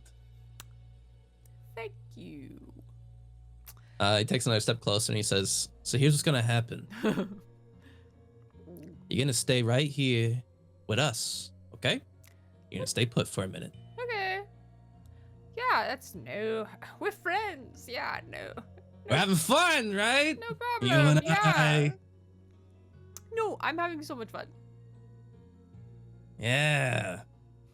So I'm a fun guy. I get like really uncomfortably close to him. I'm a real fun guy. This goes on for probably about 20 minutes. Scooter does pee himself, but okay, covers it up with the minor illusion. I minor illusion is minor illusion way. Oh, okay, great. After a little while, I minor illusion pee back onto his pants. Oh, okay. You see, after a little while, Ambrose runs back up. He goes, oh, she's out like a light. Don't worry. We're good. Where are we going? Did you say the Tunnel of Love? That's, You see, Neve goes, I'm not riding the Tunnel of Love with any of you. And you see Kaz says, oh, you don't want to sit in a boat with me in the Tunnel of Love? Why not? And you see Neve says, I would rather castrate you. And he goes, all right, valid. I think Ailstain puts his arm around Scooter and like pulls him close and like has his fingers digging into his shoulder, like almost a little painfully. And he says, well, I'm gonna be riding with my old pal here, Scooter, right, Scooter? We're having fun. He goes, yeah, let's go. And all of you make your way towards the Tunnel of Love. Very interesting stuff. You see that while you are walking there, he's sort of like nervously playing tour guide and like pointing out different like things as you pass the merry-go-round And he's like, oh, it's the misery go round. That's fun. The big top. I hear there's a show happening recent sometime. There's always a show going on there. Oh, look, there it is. As you approach the Tunnel of Love. I think the whole way, every now and again, Ailstain keeps dropping little hints. He's just like, I forgot to ask, how do we drop reviews for the hostel? I wanted to leave a good review. I think it's a good idea for us to leave a good review. How would we go about doing that? Yeah, so there's a review board. There's a review board. For all establishments in the area. So you could just. I definitely play. I had a fun time, man. It would really bum me out if I found out someone didn't have a fun time there while I was there. Everyone has fun there. It's a really fun place. So I'm sure your review will be so welcome. Anyway, wow, look, here it is. You walk up. You see, it is disturbing in its reality. If you didn't know better, you would say this was a real heart. Oh. You see, as you make your way to the Tunnel of Love, you see, out of nowhere, multicolored confetti explodes in front of you. Mm-hmm. And unfortunately, Hecna steps out with a deep bow. Oh, God. Completely. Oh, brother, this guy stinks. Sorry. You see, completely different than he was just a little while ago. He is, again, jovial, happy. In the mood to make fun of some people and ruin everybody's day. You see that his mask is fixed into a wide smile, but it has traces of blood and candle wax smeared across the surface. Damn, they got Pinky. He puts his hands on his hips, and he takes a deep breath, and exhales a stream of bubbles, and everyone nearby is like and like laughing and like clapping. You see that a few of the bubbles pop, and it spatters bloody glitter all over the crowd. To your dismay, they cheer and love it. I think I minor illusion subtly just some of them like fizzling out, going. You see that Scooter is like, you see Hector goes, funny as always. Oh, hard day on the job. Don't even ask. Really, you just can't trust anyone anymore. What say you to a little fun? Nothing gets the blood pumping like blowing off steam, and I know just the place for a jolly good laugh. Come on now. Don't make me make you. What? And he like motions to the Tunnel of Love. He doesn't seem to be speaking directly to you. He's kind of like speaking to the crowd. And people start to follow him as he approaches the Tunnel of Love. You see, as you get to the ride, it is gruesome. You see that Scooter doesn't say much because he is just awestruck by Hecna. And you see that while he talks a big game of being like, oh, I'm his like favorite right now, he's like almost speechless in his presence. And Hecna doesn't really even glance at him, to be fair. And the entire walk to the ride, which isn't very far, Hecna is himself. He is displaying just casual cruelty. Like, You see another crash in the distance of 2 clown cars, and he laughs as the people are bludgeoned, and like almost like dead in the crash. You see that he like tosses a book of red tickets into a crowd, and they all start fighting and punching each other to try and get it. And he's just like laughing. And as you notice, he gets more animated as you get near the Tunnel of Love.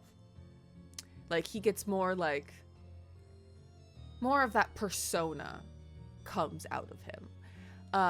The gruesome ride before you is constructed in the shape of an anatomical human heart, lying as if discarded on the ground. The words Tunnel of Love are illuminated over the entrance. You see swan-shaped boats bob on undulating waters in front of the heart, and the stream like runs through the opening. The smell of sour wine hangs around the ride, and you notice that the water is red, like a purplish red, but red. You see a tall... Everyone here is wine drunk. You see a tall figure blocks the entrance. The gold of his lavish robes is tarnished and damp. His lower half is dark, roiling smoke, no feet, and it curls up as like black mist drifts from his form. A crude iron plate is nailed over the top half of his face, and the flesh of his nose and jaw is withered. Oh. In one hand, he's holding a long, jeweled baton, and it's topped with like a closed fist. As Hecna approaches, you see the figure like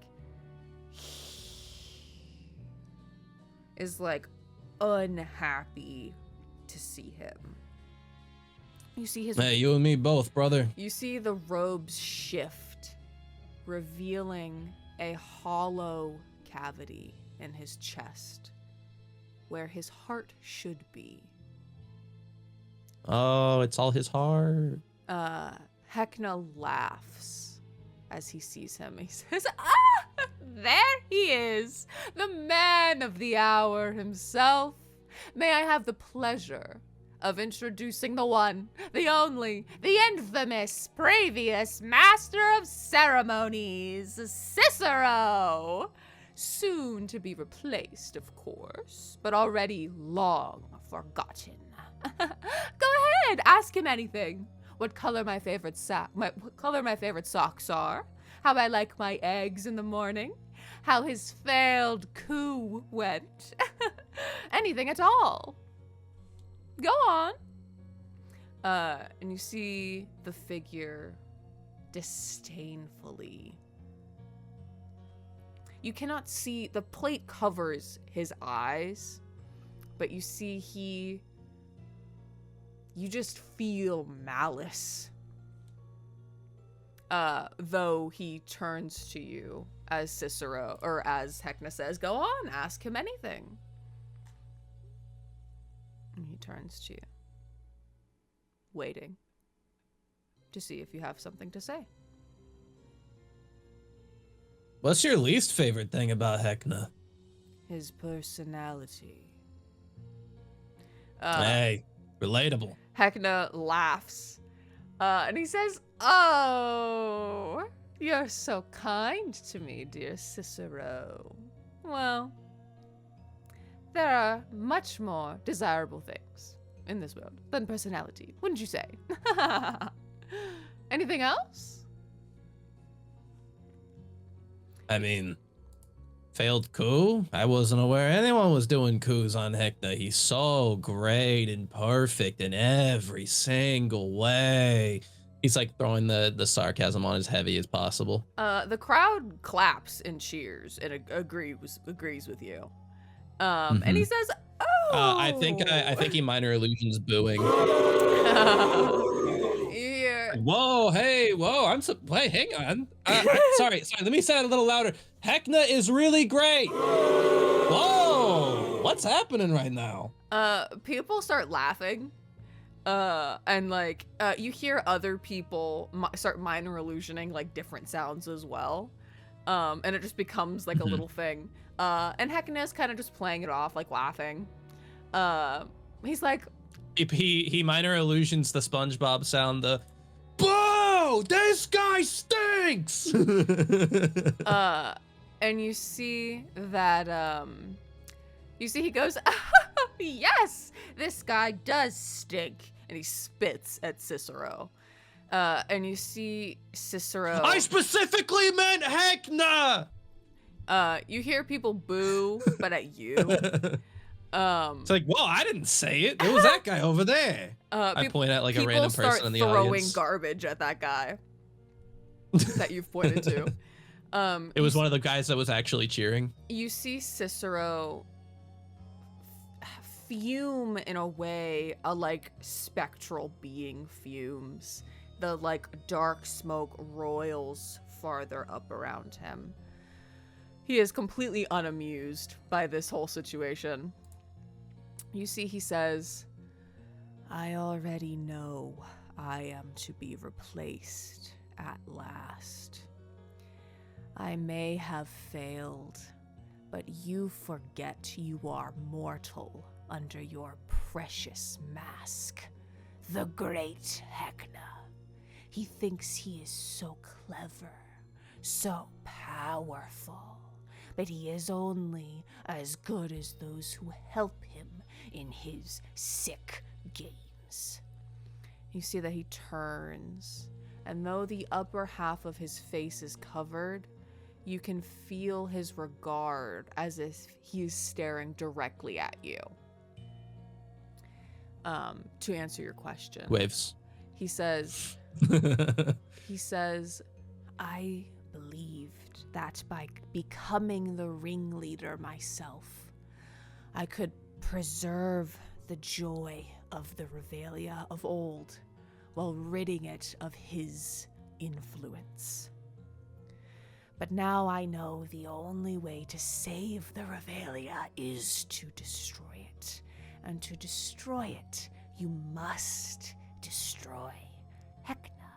See how he laughs, as if he is not desperate to retrieve his precious stick, as if there is nothing here that can hurt him." You see that he turns and addresses his last words to Hecna.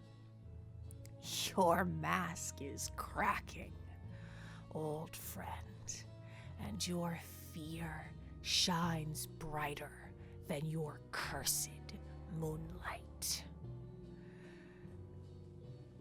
The crowd is silent. While this is happening, I think he leans into Ambrose a little bit and like whispers in his ear. He's like, "You know, it does get exhausting being always right. Like it does. It's a heavy load to bear to just always be carrying all this truth on my shoulders." Anyway, sorry. You see, Ambrose is like, "That's fair."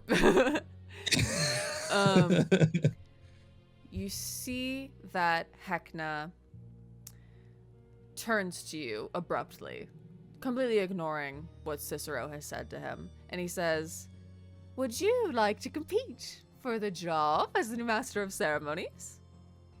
If you all earn the title and can't decide who will take the job, Sophie can always combine you into a single creature." Is that something you're interested in? What? No. Nah.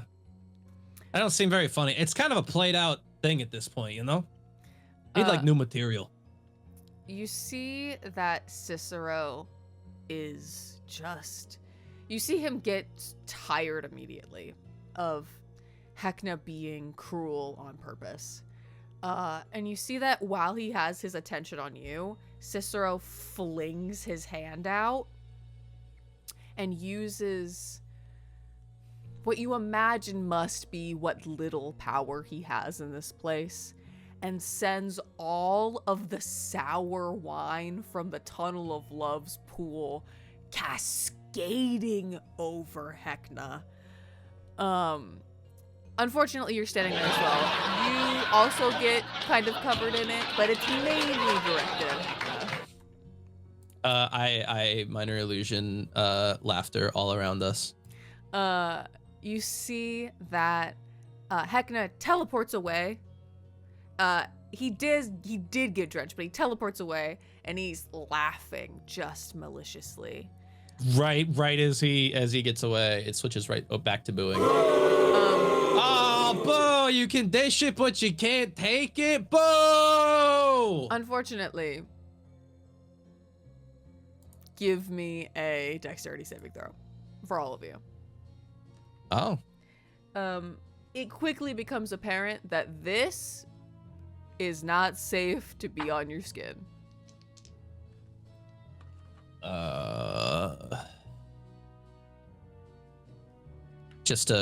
Okay, dex save. Okay, I get it. I have a proficiency in that. Mm-hmm. Still not great.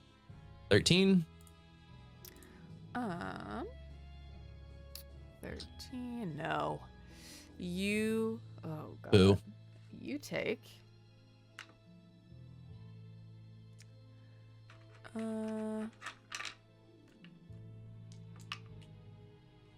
You take 14 damage.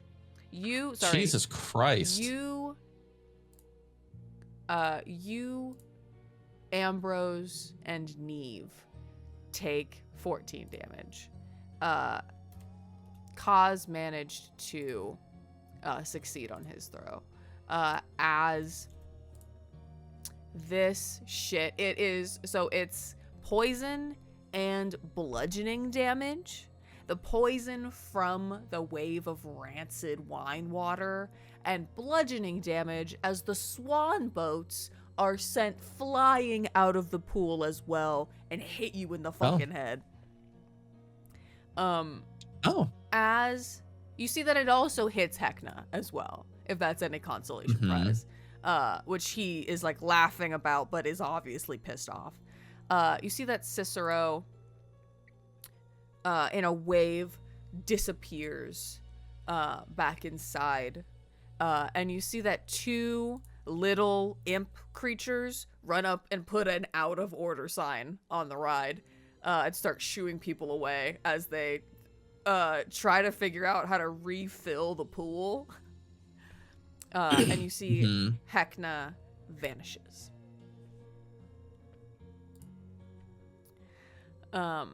You see Scooter looks around and goes, well, I don't think this stick is here. So I'm gonna go look somewhere. Look somewhere else. Grab him by the collar. Okay. And I say, no, we just started hanging out, pal. Here, let's just wait here for a bit and dry off, huh? You see that above the no entry sign, another sign appears as Hecna disappears, and it just says, warning, boring. Oh, okay. Don't want to be boring.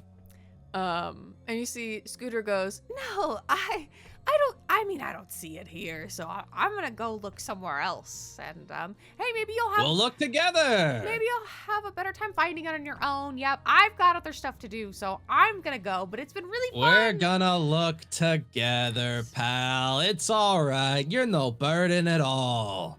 You see Ambrose message. Was he also hit by the fucking wine? He's drenched in wine. You see it's like sizzling on his cheek a little bit, where the like poison is like on him.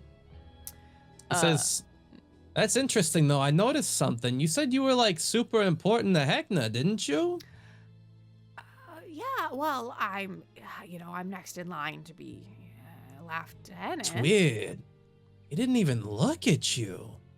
Well, Heckna's an important guy, right? So. But I mean, you said he wanted to make you one of his right-hand guys, and he doesn't even address you. And you're not wounded a little by that? You don't feel a little bad about that? Of course not. Heckna is, he's so busy. He's got a whole carnival to attend to. He makes time for me when it's my time, you know?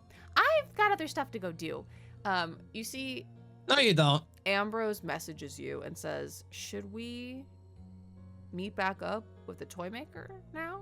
Or your friend was seen around here. Shouldn't we go look for him? Says, yeah, but I don't know that they would know where they went. Plus, what? I kind of want a short rest. Well, because that nearly took me down to bloodied. If you go back to the toy maker, you can you can short rest now if you want. Do you really want to hang out with Scooter this whole time? A little bit. Okay. Well, while you short rest, if we're hanging out with Scooter, he can't be doing whatever he's wanting to be doing. But he's also could be reporting what you're doing to Heckna. But we're just hanging out. That's your prerogative. Let's take a short rest. We don't say anything important. Let's take a short rest. True. Oh yeah, that's right. We were short resting. Yes. So everybody gets a short rest. Can we? I think while we're short resting, I wanna chit chat with Scooter. Okay. Go ahead. I think we just doing that thing where I keep my hand around the back of his neck and push him to sit down with me. Mm-hmm. He's not happy about it, but he's like, yeah, okay, great, and he sits down. It's like Scooter, listen. I think you and I got off on the wrong foot, don't you think? Nodding furiously. He says, I think so too. So I want to rectify that. He says, look, for your safety, pal, what I'm about to tell you should stay between you and I. And he motions up at the is it still a waning crescent? You said it was a waning crescent? Yes. Heckna is yeah.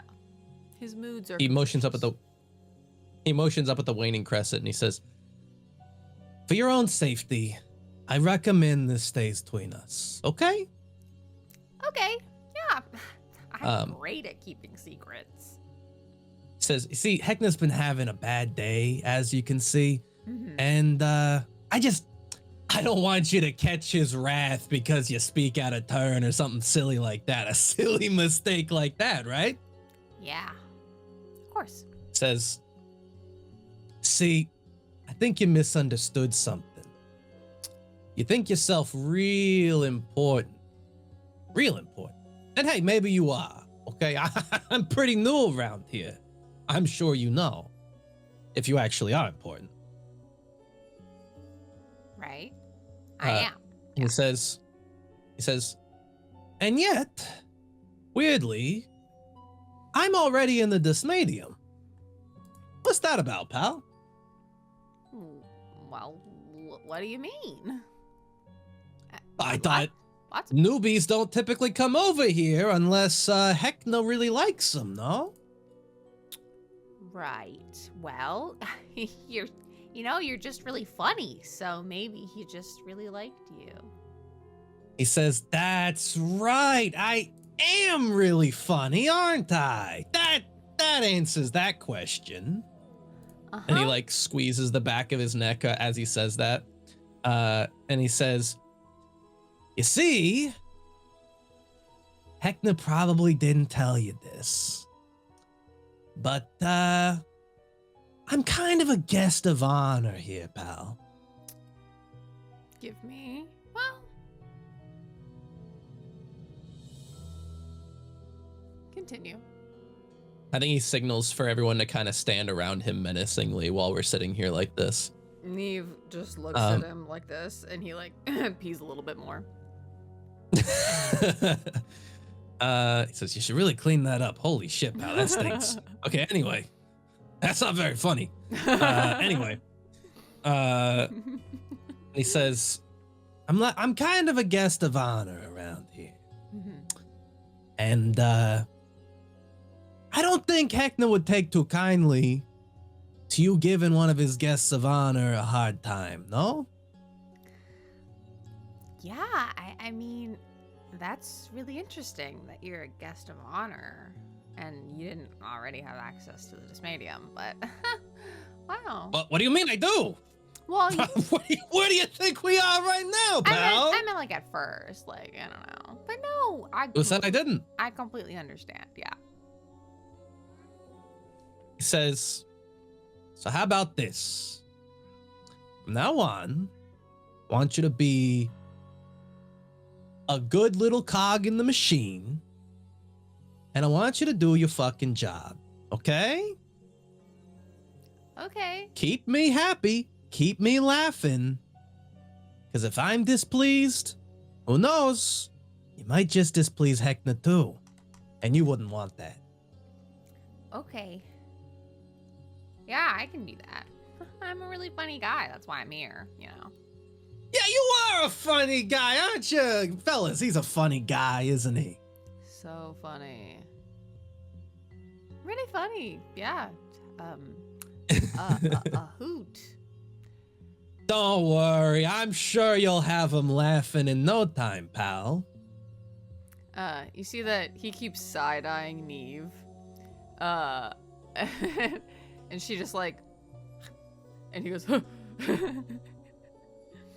and he pats his back and he says, see, I knew we got off on the wrong foot. So he goes, you're so right. And so I'm gonna go keep looking for the stick. And you are gonna keep looking for it, and I'm sure whoever finds it will be the new master of ceremonies, and then all this will be resolved. So really no big deal, right? says, sure. Okay, great.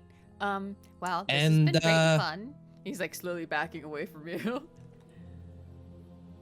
And he says, he like shoots him one last like knowing glance, and he says, don't piss me off, Scooter. You'll never see me again, probably. Goodbye. He runs away so fast that it leaves like an imprint of him in the dust. And you see Neve goes, I think that he peed the whole time that he left. Look, there's like a trail. Yeah, I was kind of hoping he would leave soon so that I could get up off this bench before the fucking piss touched me. You see, Kaz is like, nice. Between you and me, he was fucking itching to get out of here. I also was kind of itching to get out of here. Right, yeah. See, Kaz says, that's disgusting. I fucking hate this place. I mean, hey, it almost touched me. Like, that was nerve-wracking. Do you know how hard it was to keep up that facade while I almost got pissed on by a weird gnome man? You see Neve just touches you, and she casts the lesser restoration, and she's like, just in case. All right, let's it was the toy maker that told us about, or no, it wasn't toy maker, it was Locke that told us about oh no, it was the toy maker that told us about Haggis over at the Tunnel of Love. No, it was the child of the candy corn that came and told Locke. That's right, it was one of those fucking puppet things. I got all the puppets mixed up in my head.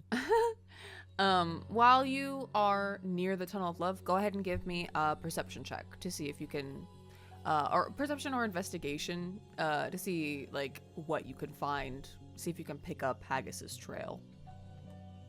Sure. You said perception or investigation? Yeah, whichever you think you're doing. Probably perception.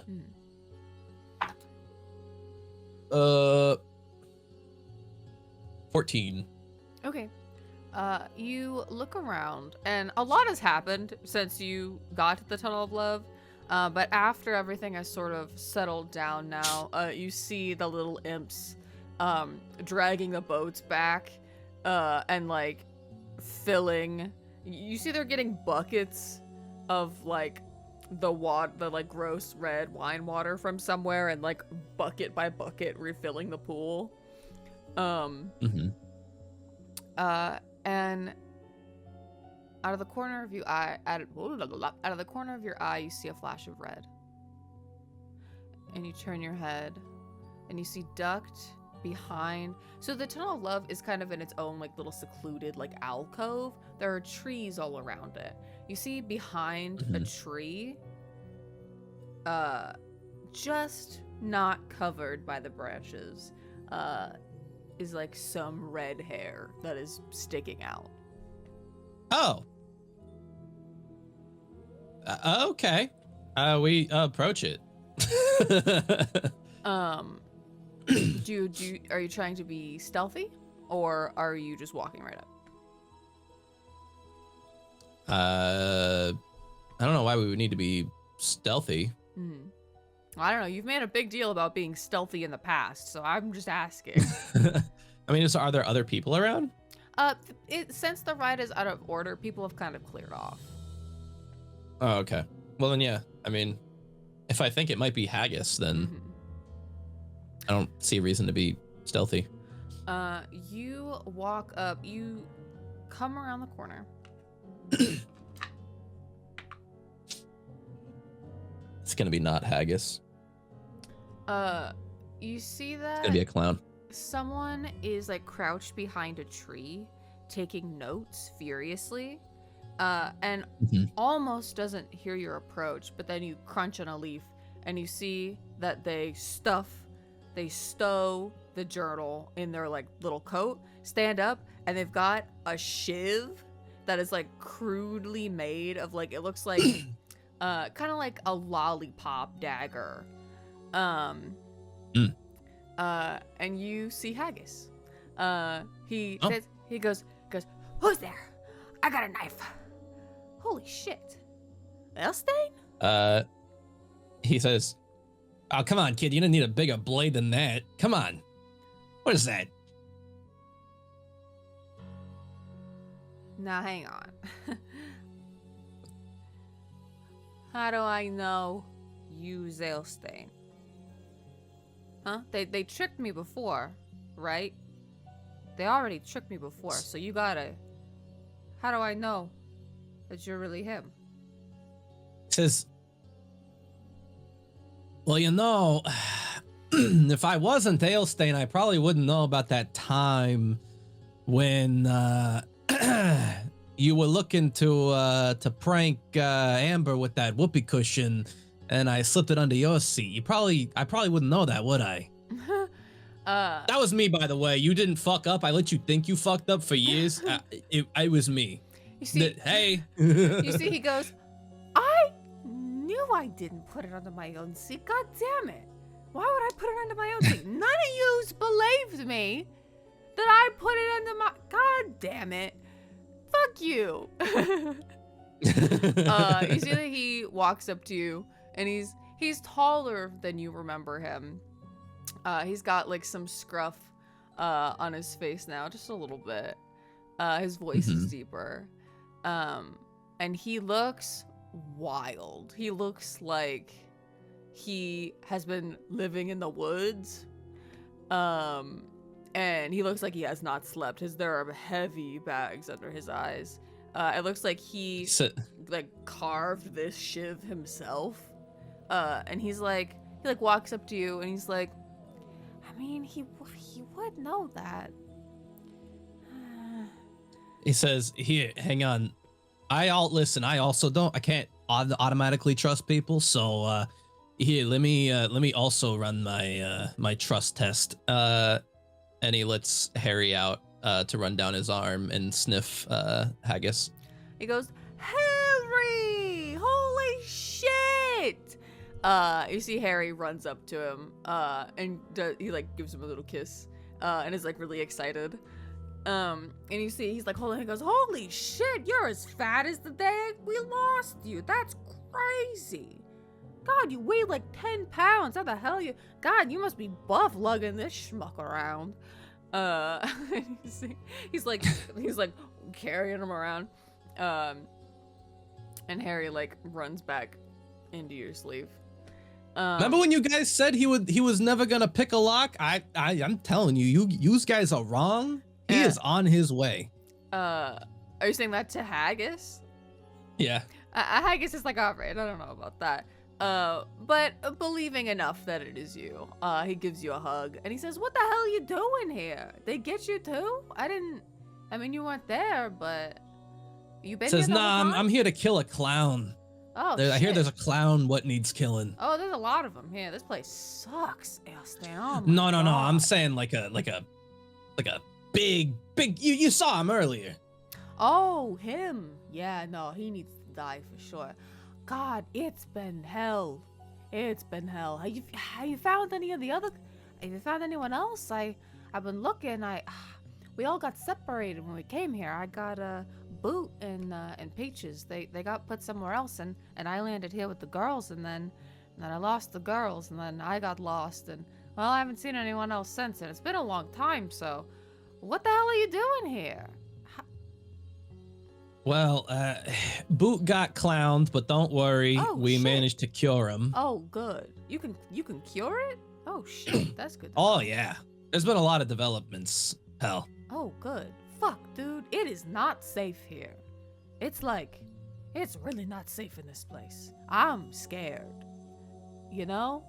I'm afraid. I don't want to be here. Says, yeah, it ain't fun, but we're working on something right now. He goes, "Have you found anyone else? Like, have you seen Boot?" Oh, wait, you said you cured him. What? You okay, Haggis? They No. conk you on the head a couple times? You see that he's got like a big welt on his head, and he goes, I've been through it. I've really been through it. Do you have somewhere safe that we can talk? It's really not, everything's crazy around here, man. He says, yeah, you know what? How about I take you to see Boot? Yeah, fuck yeah. Okay, great, cause the more of us that get together, the more we can go and find everyone else, and then we can get the fuck out of here, cause oh my God. Okay, you seen Boot. You found Peaches at all? No, but we heard whispers. Okay. It's supposed to be around here somewhere. Right. Well, okay, good. And you ain't heard nothing about the girls? Cause wait, you know about the girls and about Peaches? Wait, I have so many questions. Iris and Daisy. Yep. Okay, that's good. Yep, way ahead of you. Oh, good. Okay, great. You know me. I don't ever cook up a plan without planning first. Well, I don't know. This place is crazy, dude. Okay, let's go somewhere safe and talk. I got a lot of questions about. I probably got a lot to tell you. I don't even know. Wait, have you spoken to Boot though? You have. You cured him of the clown? Well, they ain't spoken to him. He's still recovered. In fact, it's been a few hours now. He might be up and at him. Let's go check on him. Oh shit, yeah, okay, let's go. You see that Ambrose was standing directly behind you and just steps out of your shadow and is like, "Hello, and Haggis goes, "Ah!" and like holds up the dagger. Goes, "What the fuck is that?" Says, "Oh yeah, I brought some other chuckle fucks with me. Say hi, chuckle fucks." You see Ka says, "Hi, chuckle fucks." And See this guy. He goes, "Oh, these are your friends? Okay. This guy's your friend?" He motions to Ambrose. They're like business partners. Oh, okay. He looks at Neve, who's just like, her face is very neutral, but she's got kind of a resting bitch face, and he goes, "Oh, even the scary one?" He says, "Don't worry, kid. They're good people. Trust me. You know I know how to read people." All right. Well, let's get going. And all of you make your way back to the Lost and Found. While they're making their way back, he kind of catches him up on the adventure they've been on since he got back to town in Rion. He keeps going. You met a night hag? That's crazy. You met a ghost? That's crazy. Oh yeah, I think I'm like a pseudo dad now. I accidentally. That's. You're a yeah. father? I don't know what I'm gonna do about that situation. I was not planning on taking care of a kid, so I don't know. We'll figure that out when we're back. Well, I mean, you and Amber's was kind of like mom and pop, you know. So it's not kind of new information. Just saying. Says, well, I was. Yeah, I don't know how many more kids I can take care of, is what I'm saying. Listen, you keep adopting them, it's gonna be the rest of your damn life. You see Neve just quietly says to Kaz in the background, "Oh, there's 2 of them." I heard that. Good. You make your way back to the lost. He minor illusions pissed pants on her. She's not wearing pants. She's wearing a dress. Oh. He minor illusions pissed dress on her. She goes, "Wow. Clever." He goes, "She's kind of scary. Hey, you got a boyfriend?" Nah, she's not she so goes, bad. "I could be your mother." And he goes, "Right. Heard." Heard, chef. Heard, chef. You all return to Locke's shop. Haggis, that is a whole adult right there. He goes, I don't know. Hey, listen, tieflings. No. Maybe when you're older, kid. Oh, okay. Listen, I don't know. You see Kaz is like, and you see Ambrose goes, "He's got the right spirit." And Kaz goes, "No, he doesn't." All of you arrive back at Locke's shop. You walk in, and Locke is frantic. You see the toy maker is in here as well, and he turns to look at you, and he's like, "You're alive. Okay, good. Welcome back. What happened? The toy maker said, and Pinky, and what the fuck?" Well, like I said, I told you I was getting into the Dismaydium one way or another, but Well, right, but all right, okay, all right. Oh, is this your little digit friend? And you yeah, see, I'm 2 for 2. he goes, "Yeah, little digit friend. That's me." And while he says that, you hear rustling in the back of the shop, and you hear, "Hey, Locke, where the hell did you say you wanted me to put this ale stay?" And you see Boot.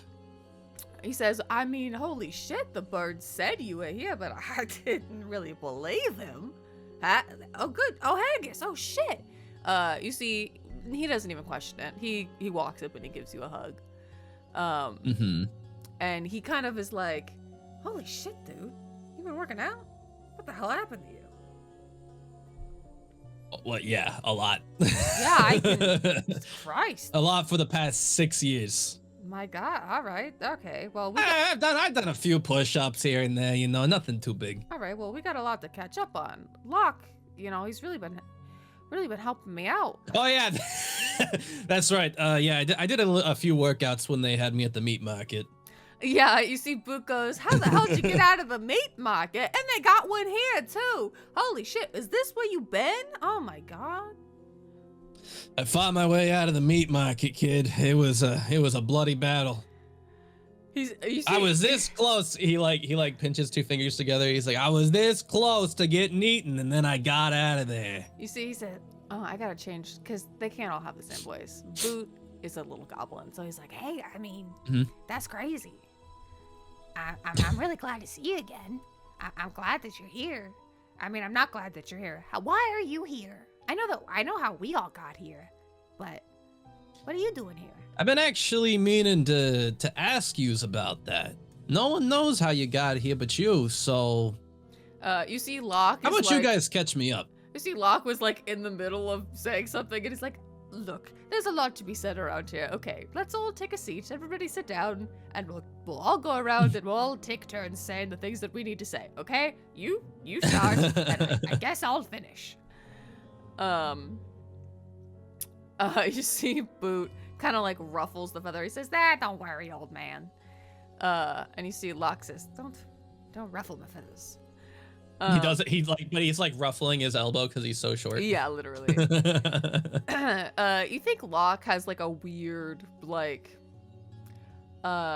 he's been like looking after Boot for like a little bit of time, and you see like a weird like don't harm this child presence from him. You see that Boot and Haggis you see them like slump against each other, and I think that you notice like just how exhausted the two of them seem. It seems like they've been here for a while at this point, and you don't know how time works here. So it could be longer for them. And they finally have a moment to rest where they don't immediately feel like they're in danger, and it you can see it like a weight. And you see Haggis says, it was crazy. I mean, Boot says, you gotta stop saying it was crazy. Everything's crazy with you. And you see Haggis says, it was crazy. Fuck, I don't know. So we're all, at the orphanage, and we'd all gone to bed, right? And then there was a commotion downstairs, but Feather weren't back yet, so we was waiting up for her because we was gonna let her in, after the head matron went to bed, because she didn't make it back by curfew. We was gonna let her in, so we was waiting up to hear her at the door. But there was a commotion downstairs, so we got up, and there she is in the hallway, and she says, come with me, I can get you out of here. And we're like, where the hell you been? We ain't seen you in years. What the hell you talking about? Come with you. What do you mean you can save us? What happened with Dalestan and all that? And she says, don't worry about that. He's waiting for you. Just come with me. I'm gonna get you out of here. We're gonna start a new life just like we wanted. And I said, okay, where is he? Because the two of you's left together, so he should be here with you. And she just like, wait, what? She had all these excuses, and then she teleported us, and then we were here, and then we all got separated, and I ain't seen a since. And so you didn't know nothing about that though, right? Because it was really weird, and to be honest, I don't even really understand what happened or why we're here.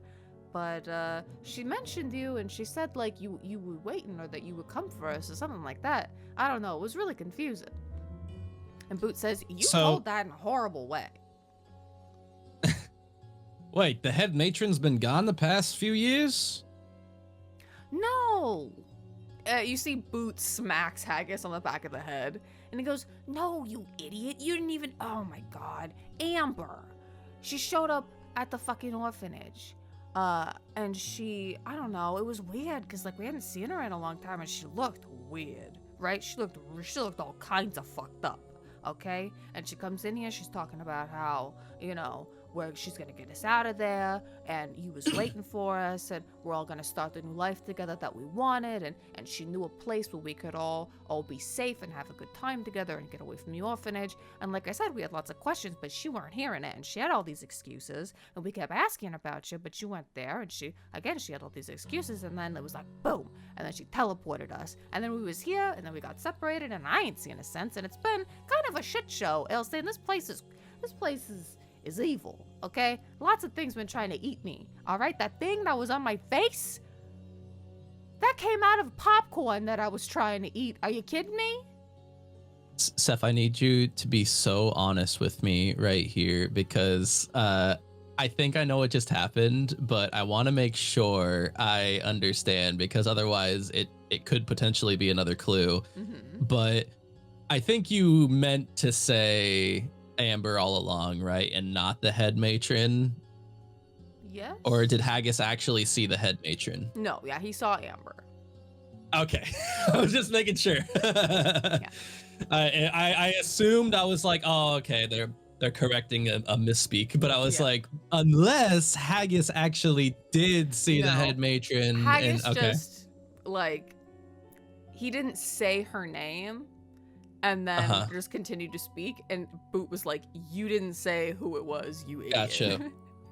Gotcha. Well, because they said they were waiting for the head matron, and then like he said, we saw her, and it was like, oh, what? Yeah. Okay, I didn't word that makes very sense. well. Yes, it's all good. I just wanted to make sure it wasn't a secret clue hidden in there. No. Interesting. Okay. And he says, and this is when you guys left the orphanage. This she hadn't showed up prior. No, yeah, we ain't seen her since, you guys left together. And then, like I say, I was... yeah. It's been hell. Quick question. Did she leave with you guys? Like, did she come to this place with you, or did she teleport you here and alone? Well, I don't really know, right? Because we were all standing on the landing. And then she, like, made a move and there was a teleportation, right? And so we ended up here, but I ain't seen her since. So I don't know if she is here or, well, she said, like, this was the place that we were all gonna be. So I imagine that she's here, but I ain't seen her since. It's just been trying to survive, And she said you was here or that you was gonna be here, so we've been looking for you as well. But we ain't found neither of you, so... Well, I hate to break it to you, pals, but we've all been played for fools. You see Haggis just throws his hand up, or his hands up. Like, tell me something I don't fucking know. He says, that couldn't have been Amber. She was back at Dragonhold when this all happened. You see Boo, like, he, like, kind of scruffs his hair a little bit, and he goes, damn it. I mean, I'm usually good at sussing out when someone's lying, but it seemed like her, Elstane. She looked kind of fucked up. She didn't look nothing like how she used to, but it seemed like her, Yeah, we had a rough few years, but I don't think there's any way she could have gotten there in time. I mean, her eyes. Unless she knows something I don't know. God. Her eyes were like... Yellow? I see them when I close my eyes. Yeah, yellow, cat-like. The veins all down her face. It was scary. She had like... He adjusts the bandages on his arm and like tightens them a little bit. You see, he's like, yeah, but it was more than that. It was like, she had this like, her hair was like, it was weird. It was like white, but only in this one part. It was like the darkness went up her head and like in like a line, and then it was like her hair was like white wherever it was, and it was like it went through her eye, and so they were yellow, but it was like where it met her eye was like white. It was weird. I ain't never seen shit like that before.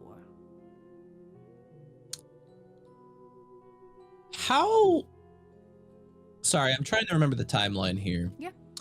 So it was like what, 2 or 3 days to get to Rion from Dragonhold? It was like 2 or 3 days to get to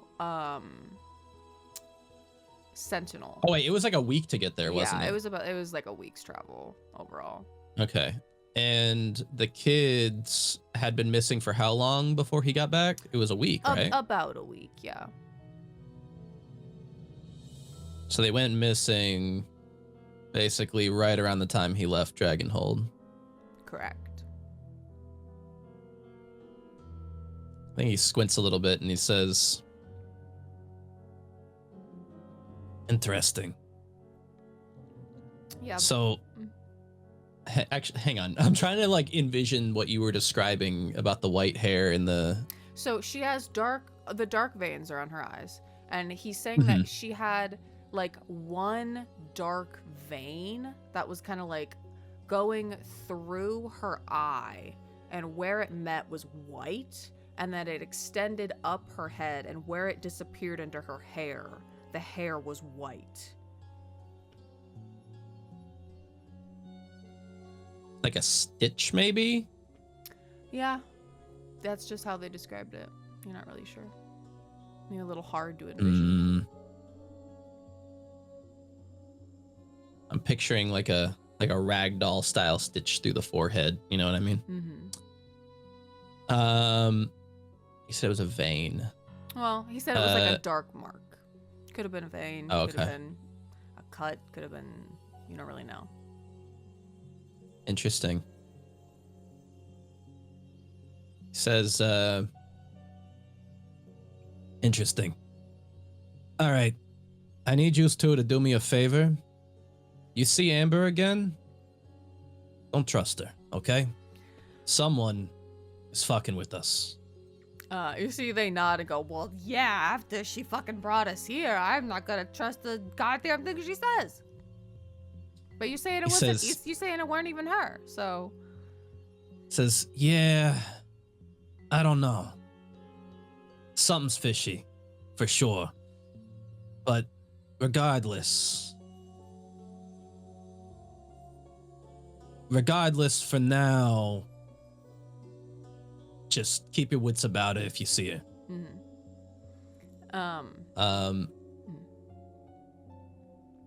You see that Locke says, Locke does what? I was gonna say Locke chimes in and says, now I don't know what the hell y'all are going on about. Are you done? I have things to say. Or you have more to discuss. He says, yeah, sure. All right. Listen, kids. I guess I said I caught them up on a lot. Yeah. He says, look, let's be upfront here. I'm something of a monster hunter now, okay? And I got my eyes set on this clown, okay? I want you guys to be keeping a very low profile, okay? We ain't making any moves yet. Capiche? You see they nod. And you see Locke says, well, I don't have the space to be hosting kindergarten. Says, oh, no. We got a safe house over at the hostel. You two know about the hostel, right? You see that Boot nods and Haggis shakes his head. You see Haggis says, I ain't never been in this part of the carnival before, so I don't know what that is. Wait, you never been to the front part, like the main? I got put in the back part with the girls and Boot and Peaches, I assume. And you see Boot says, yeah, me and Peaches got put here, and we've been separated. Interesting. Well, I've got access to both, so don't worry. I'm gonna go looking after him or for him. Boot, you can lead him back when you're ready. But I want you two to get plenty of rest. Oh, also, another friend that we met here is that she's very drunk. Actually, I have an assignment for you two, come to think of it. Mm-hmm. I need you to look after her. Make sure she don't go running off, getting herself hurt, okay? You see, Boot nods, and you see Haggis actually looks at the toy maker. And you see that the toy maker sort of like regards him and like waves hello. And Haggis says, there's actually been somewhere that I've been hiding out that could be safe too.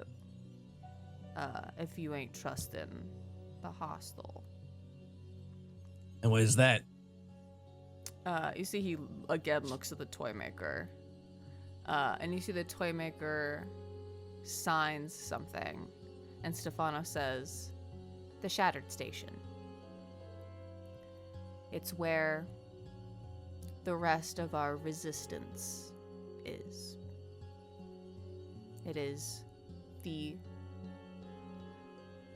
only safest place in the Revelia. The Sweet Sweet is safe if the hostel is safe, but the Shattered Station is the safest. But it's up to you. You see the toy maker says, you'll want to meet them anyway, but before that, there are things we must discuss. Says, sure. Well, there you go. You got 2 options, and sounds like this other place is maybe better. So, you see Boot and Haggis are like, well, we can go to get your other friend and maybe meet you at the station. Oh, she's napping right now. Let her nap. She's gonna be sleeping off one hell of a hangover. Okay. You see they say, well, I guess we'll head over there and we'll catch up with you later. Sure. I got some business to discuss with our friends here. But listen, you twos. I'm gonna find Iris, Daisy, and Peaches. You hear me? They're gonna be okay. You see Boot kind of claps you on the arm a little. Well, like on your leg. And he says, yeah, you better. And careful with Peaches. He says, he's delicate. And he puts a cigarette in his mouth and he lights it and he says, and I'll find out what the goddamn hell's going on with Amber. Yeah, for sure. Let us know about that, because that shit was, and you see the two of them assume, for the first time in many years, you get like a nostalgic feeling watching your two of your oldest friends assume stealth poses and sneak out the door. They do like the Skyrim stealth pose. Yeah. And they do like the Skyrim like slow walk out the door doing that pose. As they do that, Ailstain looks back at everyone else. He's like, I don't know where they picked like where they got that from. They've done it since we was kids, and they're very convinced it makes them sneakier. You see, and he says, I don't see them anymore. I think it works. Like, well, if it ain't broke. If it ain't broke, don't fix it. You see that Neve says, I'm happy that you are finding your friends. Says, don't worry. I ain't forgot about yours. Me neither. And you see she kind of looks out the window, and from here you can see the big top in the distance, and she just gets this like kind of far off. I want to scan her face to see if like it seems like they're specifically people she knew and was close with rather than just other followers. Yeah, give me an insight check. Holy shit, 23. I read this woman like an open book, dog. I think in this moment she is more vulnerable than she has been since you've met her. And I think just by looking at the way she's staring at the big top, someone important to her went missing. But she does not say anything. Says, don't worry, I'm 2 for 2 so far. She nods. She looks back at Locke, and she says, okay, it's your turn. What do you have to say now? And he says, oh, it's my turn. Okay. I thought old people were supposed to be patient. What's the sass about? He says, funny. You see that he says, okay, so the toy maker told me about what happened with Piggy. Here are the things that are most important and most concerning to me. The stick. I don't know what that is, but it must be a powerful weapon of some kind if Hecna is so keen to get it back. There hasn't... I assume that much. He says, You don't understand. There hasn't been a search like this since... since... I can't remember one, to tell you the truth. Perhaps when Cicero first turned on Hecna, before Hecna knew the fullness of the betrayal. You know about that? About Cicero? I heard a little bit. Failed coup and whatnot. Said he was mortal. Very capable of dying. You see Locke nods. You see he says, Cicero was the previous master of ceremonies. Him and Hecna were close. Closer than he is with Sophie even now. And his betrayal was a fatal wound to Hecna when he struck down the clown in an attempt to liberate the Revelia. However, Hecna survived and punished Cicero with eternal torment in the Tunnel of Love. It's a funny thing. You spend your life with someone, building something together, and one day you wake up and realize it's all wrong. And the person you dedicated yourself to is all wrong. And what do? They keep you anyway, even when it's hurting them too.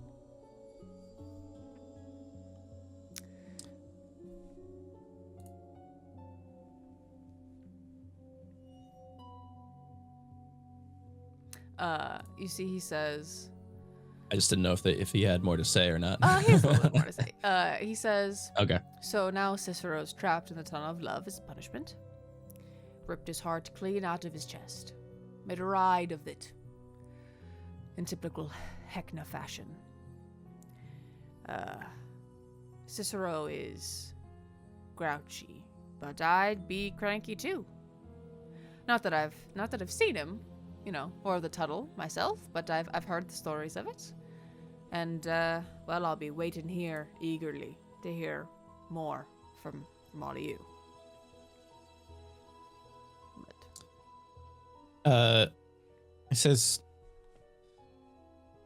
So hang on.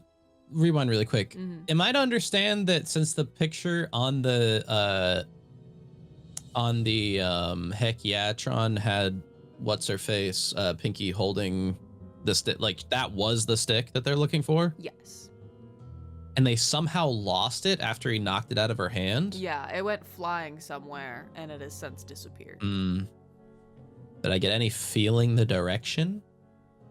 Maybe if you returned to the location, you'd be able to investigate the area and see if you could find any clues. He says, something what's been eating me. Obviously it's a very powerful weapon, very powerful device, and the only reason I can imagine this little baby bitch would get so twisted out of shape about it is because it's very powerful and very important to him. So how in the goddamn hell did it end up in Pinky's hands? You see that the toy maker signs and Stefano says, now that you're officially a part of the rebellion, there are things you should know. Firstly, there are 5 items of importance if we want to escape and if we want to kill Hecna, which I know you do. Oh, I don't just want to, I'm gonna. But anyway, continue. He says, I don't know what all of them are right now, or I know what they are. I don't know where all of them are right now. That's what I've been working on. Me and the other members of the rebellion have been working to secure a way out of the Revelia and a way to weaken Hecna enough where we might have a chance against him in battle. You see that they point out the window to the Hekiatron, and they sign, "That is one of them. We must find it. But there are others. We must find those as well." What's it called, by the way? So I'm just not fucking calling it a stick the whole time. No, like, it's got to have like a proper name, right? No, it's called the stick. God, that's so stupid. All right. You see the toy maker briefly, their mask switches to one. Oh, hold on. I wrote down what they all look like. Their mask switches to one that is colored glass over a thin wooden base. And the mask showcases a smirk and a wink. And the eye that's open has like twinkles in it. And it's a very like amused looking mask. And they say, all of the items have stupid names. That is just how he made them. Some of them will be combined into more powerful items. Others work best on their own. All of them are required. I don't know where all of them are currently, but once I have the information, I will tell you, and I will rely on you to find them. Some we may not find readily, but we are looking.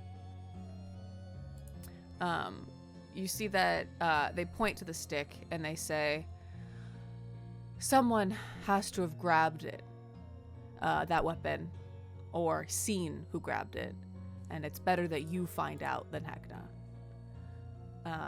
So when you have the time, I would investigate those whereabouts. Ask Stella. She's usually around the jamboree. Perhaps she saw something. And then you see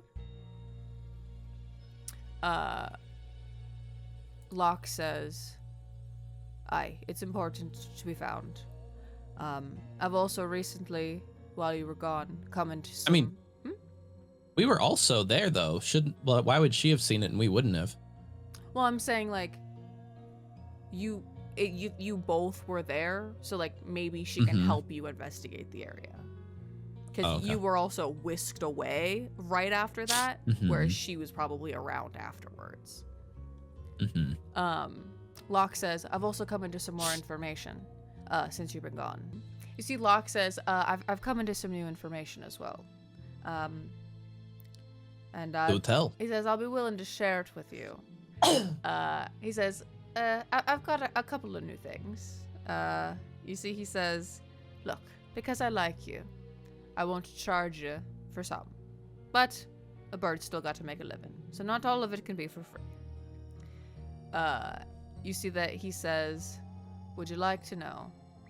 I heard an interesting tidbit, sort of random bit of information, possibly useful to you.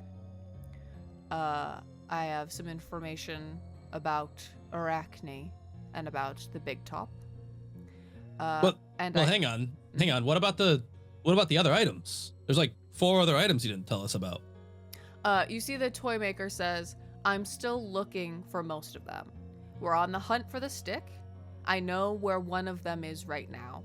And they point to Locke and say, "When Locke's finished interrupting me, I'll tell you where the first one is if you'd like to retrieve it for me."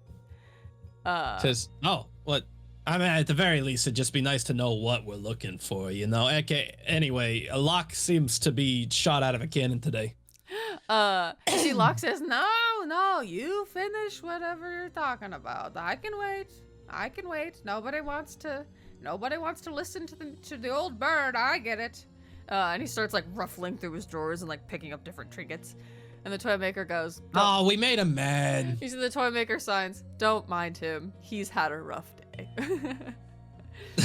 He says, "I've had a rough life." And the toy maker nods. "You and me both, pal." And you see the toy maker says, "Anyways, the item that I have just learned the location of is called the Catch. It Oh my god, it's not gonna be like a baseball mitt or something, is it? No. You see that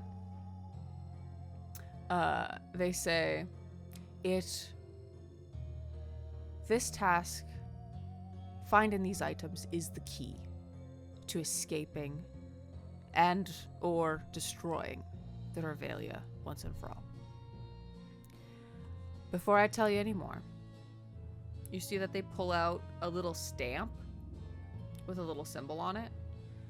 They say, "This is my mark.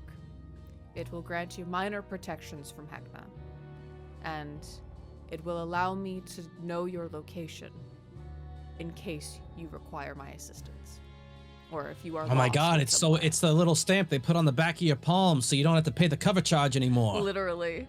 And so they say, "I request that you all allow me to stamp you, and then I will proceed to tell you the information."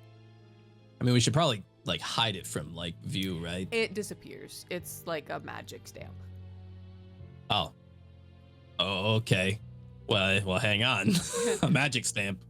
You see I look at the stamp. Does it look like any of the symbols I recognize on the thing? It looks like a symbol, but it's not one of the ones that was given to you, so you don't know what it says.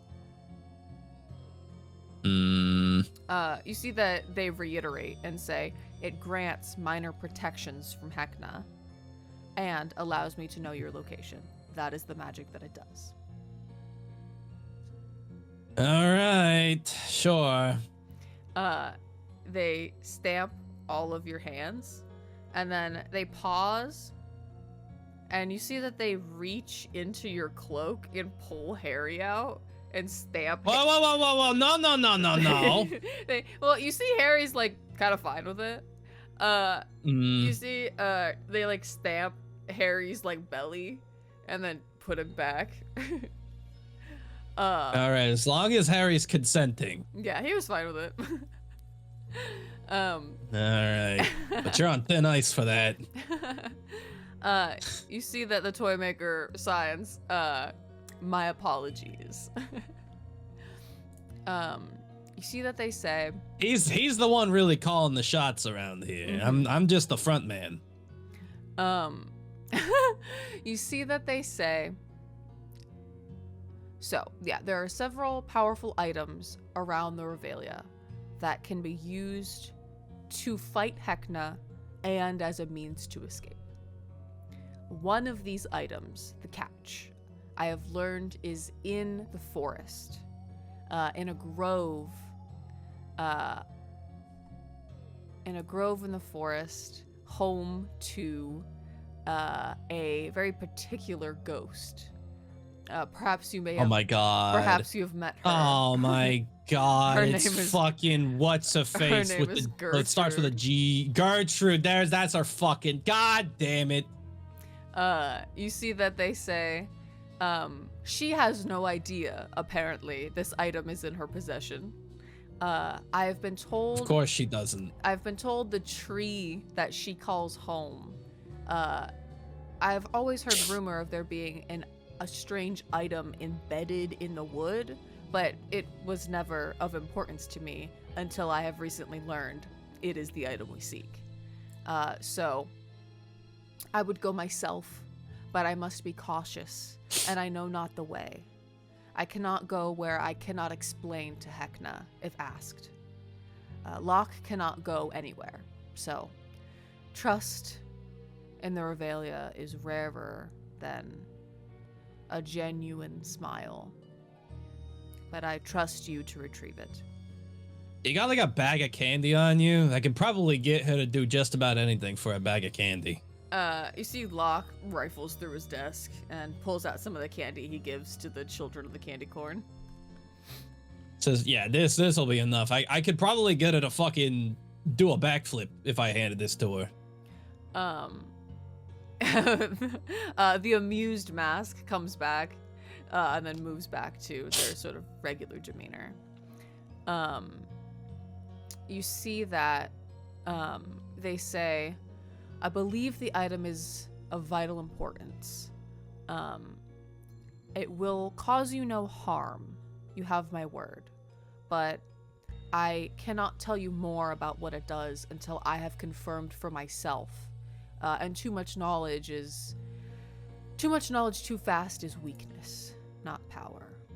So once you return with it, we shall see together what it can do. Well, like, what does it look like, though? Is it just like a frisbee? No, it is a... It's called the catch, so it's got to be like a ball or a frisbee or something that you catch, right? You can't have one that's called the stick and then have one that's called the catch and not have it be something stupid. You see, they say, it has been described to me as a chrome-plated half circle of moonstone. Okay, so it's a frisbee. And wait, a half circle? Yeah. What is that supposed to look like? Just, I don't know. You see that? Why is it called the catch? You see that they say some of these items can change their shape. I am not sure what this one can do, but a weird bad frisbee. I know it is important. So if you would be so no wonder kind. they couldn't find where it went. It's a bad frisbee. It flew completely off course. You see that they say, so far that is the only location I am certain of. The others I am still working on. The stick everyone is looking for. So go to the grove, retrieve the item, or go in search of the stick. Both are of importance. Whatever you well, the decide stick to do. seems the most pressing since everyone's looking for it. It sounds like no one's seen the catch in quite some time. You see that they nod and say, it would be wise to seek help if you plan to search for the stick, but I am eager to retrieve the catch just so we know it is in safe hands and not in the forest where Hecna may claim it at any time. Sure. But it is up to your discretion. I will not tell you where to go. I mean, both sound pretty important. So there's like 3 other items though, right? Can you just give me a quick description of what each of them are, just so I can keep my eyes out for them? You see that they nod and they say, their names may not be helpful to you, for I know not exactly what they look like, but I shall tell you what I know of them. You see, okay. The items are the stick, the catch, the chair. Oh my god. And you see, they say the catch and the chair used to be one item, but Hecna split them in 2. We must unite them again to make them more powerful. I believe separate, they do not do anything. So we will need both items to be combined again. But the catch, the chair, the thingamajig, and the... Oh my god. What the fuck does the thingamajig look like? You see that the toy maker shrugs and says, I haven't as much information upon that one yet. Oh god. And you see, all right. You see that I'm hating this clown more and more the more I learn. You see that they say there is a final one. I have not learned what it is yet. That is what I am searching for while you are going to get the catch. Perhaps when you return I will know of it, but until then, I am still searching myself. All right. They also... All right, so we're looking for a chair and a thingamajig. As well. Keep your eyes peeled, gang. You see Neve is like pinching the bridge of her nose, and she's like, yeah, we're really gonna find those things. Great. You see the toy maker says, I urge caution in you. These items are dangerous and are being sought after by Hecna. If he knows that we seek them, he will hide them and we will never see them again. So I urge caution. If you decide to carry more than one on you at once, either conceal them in your bag of holding or let it be an item, one of the items that can change its appearance so that it is not obvious you carry it. Yeah, we can keep it tucked away. I don't like showing my hand too soon. But yeah, they nod And you see Locke says, would you like to know my information now, or are you done chit-chatting? Oh my god, I think he's gonna have an aneurysm if we don't let him talk soon. He says, all right, get it out, Locke. Come on, let it out. Let's go. He says, I don't have to be telling you. I'm just trying to do you a favor. Let it out, big guy. I know you've been dying to do this. You see he rolls his eyes, and he says, I have information on Arachne and the Big Top. I have random bits of information that are potentially useful to you. And I have information about the Funhouse. Which would you like? I will say I have the most information about Arachne and the Big Top, but other information is potentially more useful to you. I don't know what you'd be wanting to know. Well, Big Top's what, where our religious types was at, right? You see, he looks back at Neve and he says, I assume you want to know about that. You see Neve nods, and she says, I think any information we can learn about the place before going to investigate will be useful. I know that we know some about it as well, but any new information is good information. You can't have too much. Yeah, let's hear it. You see Locke nods, and he says, all right, well, I'm sure maybe some of this you already know, but I'll reiterate. Arachne, the leader of the were-spiders, the acrobat coven, he communicates with his coven telepathically through a magic mirror. Arachne is known for being loud and boisterous. And this, I've heard, carries through his telepathic communication. Have you ever heard... he says, have you ever heard someone yelling in your head? I can't imagine it's... Oh, okay, nice. like it's yelling in their heads. I thought it was like he's yelling so loud in his head that we can hear it. No, it's like... So he basically is like, if you ever see a were-spider wincing, Arachne's probably yelling in there. So, something to keep an eye that's going to be a fun guy to piss off. Something to keep an eye out for. He says, the coven is called the Web. They mostly stick to themselves, and they don't usually leave the Big Top. But they give me the chills. A while back, an ally of mine disappeared. All that was found of her was some webbing and a dried husk. They ate her, for sure. Ew. You see Neve kind of winces.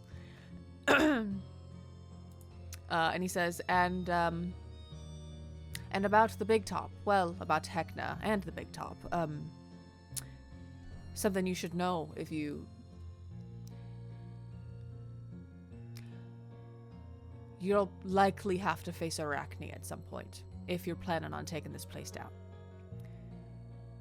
The Big Top can be a dangerous place, especially because there are only 2 creatures in the entirety of the Revelia that Hecna truly respects. And that is Abimead and Ganymede. An Androsphinx and a Gynosphinx that are in the Big Top, part of the show. Wait, 2 beings, but you said 4 right there. No, What? Abimead and Ganymede, who are an Androsphinx and a Oh, okay. Abimead and who? Ganymede. Okay. I'm furiously taking notes. How the fuck do you even spell those?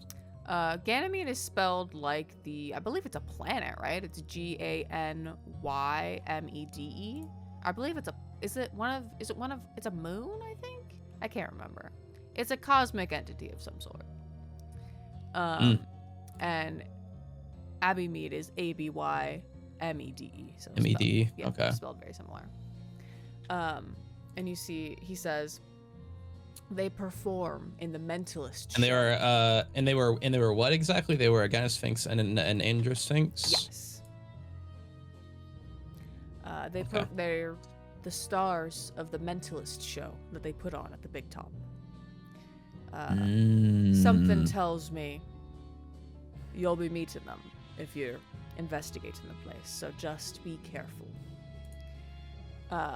They are the newest addition to the Revelia, and Hekna probably wants to learn whatever ancient knowledge it is that they know. I mean, I know that Sphinxes are a monster in the 5e. I'm curious if I would know how strong they are in this world. Oh, they're Andra Sphinx and Gyne Sphinxes, incredibly powerful. Yep. Okay, that checks out. Yep. Like supremely fucking powerful. I don't know what their CR is off the top of my head, but it's big. I think he turns to Neve when he says what they are, and he does like a okay. And you see she seems to know what they are as well, and you see she just goes, great. You see Locke says, I've heard though that there's a really good prize for participating in the show, but or winning the show, I should say. But no one seems to have earned it yet. So hey, maybe that'll be you. And you see Neve is like, do you suspect we will have to take part in their show? And you see Locke says, those bitches will rope you into anything. It wouldn't surprise me. Especially if you're going to fight him at some point. He's gonna make a show of it. And you see she says, noted. And he says, and that's the information I have for you for free. If you've got the trinket for me, I might have more to say, but that's all for now. But yes, so that is the information that has been given to you, and you may do with that what you wish.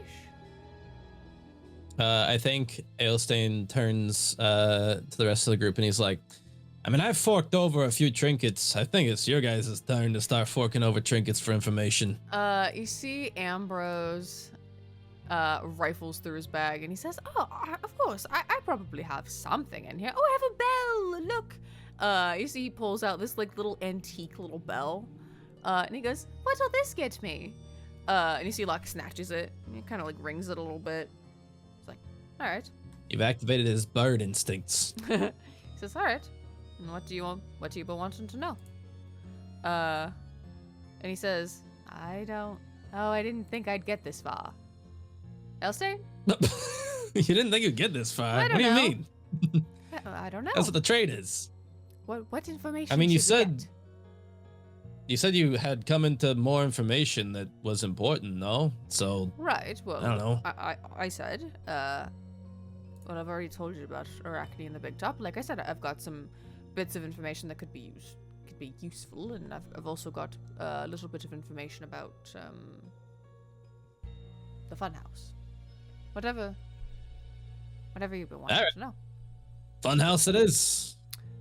You see that he says, so some in the Revelia have keys to the funhouse. And what I mean by that is there are certain ways to get into specific rooms of the funhouse without having access to the whole of it. The funhouse is a big place, and if you need to be searching it for something, it can be useful to just go and explore a room, you know? Or some people need to have access to specific rooms. So some people have keys that go to specific rooms. There is... You see that he gets kind of disdainful and he goes, Felix, last I heard, has a key to the funhouse. I believe... I don't actually know where it goes. Maybe the pantry? It's The honor of getting the key is why all 3 proprietors vie for Heckner's attention. Bab and Candy, as I said, they used to be a couple. They used to run a stall together called Sweetmeats and Sugar Bones, which is now long gone. And they had a key to the funhouse pantry that they used while it was in operation. I thought he said Felix had a key to the pantry. Yes, so they had the key. After they broke up, the key was given to Felix, as he is the new favorite. I see. And that was Bab and who else? Bab and Candy. Oh, that's right. Bab and Candy, they were in a relationship. Yes. Yep. You see that he says, once you need to find a keyhole to use the key. The best, but it can't just be any keyhole. It has to be a normal key lock, which is hard to find in this place. In fact, the only one I know of is in the hostel. I believe it's called the boring room. It's the only door with a regular keyhole. You use a key. I was just thinking that. You use a key in that hole, and it will turn the door into the door to the funhouse. I don't know what you'll find in the pantry, but something could be of use to you. I'm not sure, but that's what I know. And there are other keys out there as well that lead to other rooms. Why does the funhouse have a pantry? Because it's like the funhouse is like Heckner's castle, right? I see. Okay. I guess so. Yeah. It's a funhouse, but what a weird clown. He lives there, right? I see. I'm gonna poison his food. You see, he says, I'm gonna put like a tiny bit of pee in all his food, so like he doesn't quite taste it, but I know he's been eating my piss. You see, he nods. You see that he says, well, and that's really all I've got for you now. Although I don't know, I heard something about one of the rides in the Dismaydium, but I'm not sure it's that important to you. Rides in the what, the one that's under construction or the roller coaster? No, the roller coaster is the one that's under construction. Oh. You see, I'm just crazy then. You see, he says, you see that he says, I heard something about, the ride in the Dismaydium, the Carpe Colossus. It's, a unique ride. It's, how do I describe it to you?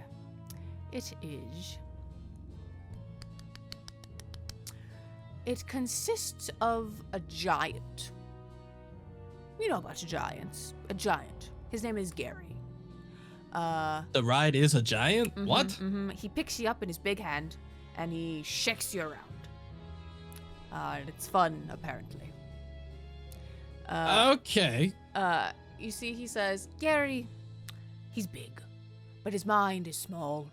He likes toys, is what I'm told.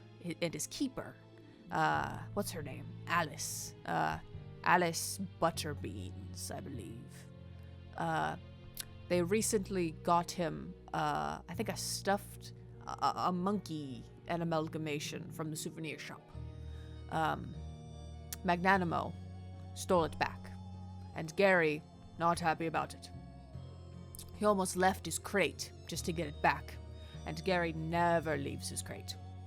Alice, better keep that giant appeased, or who knows what Gary will do. Have you seen the size of his hand? Gigantic. But no, I mean you're I don't think anyone's seen the size of his hand. No one's seen Gary. No, it's so. Gary is in a crate, right? The only thing that sticks out is his hand. So his hand is the only but part I'm saying like you it's under construction right now, no? No. That's the ride that's working. The roller coaster is under construction. Okay, God, there's so many fucking rides in this place. That's the only ride that I've told you about. You haven't even asked about any of the other ones. The roller coaster in Carpe Colossus too. Well, the roller coaster is under construction, so it's not actually something that you can go on. Yeah, that's 2 whole rides. I'm supposed to keep track of 2? There's so many more, but you don't care about those. So anyway, yeah. So he says, so that's the information that I have for you. Just a little tidbit. Just be careful if you go around there. All right.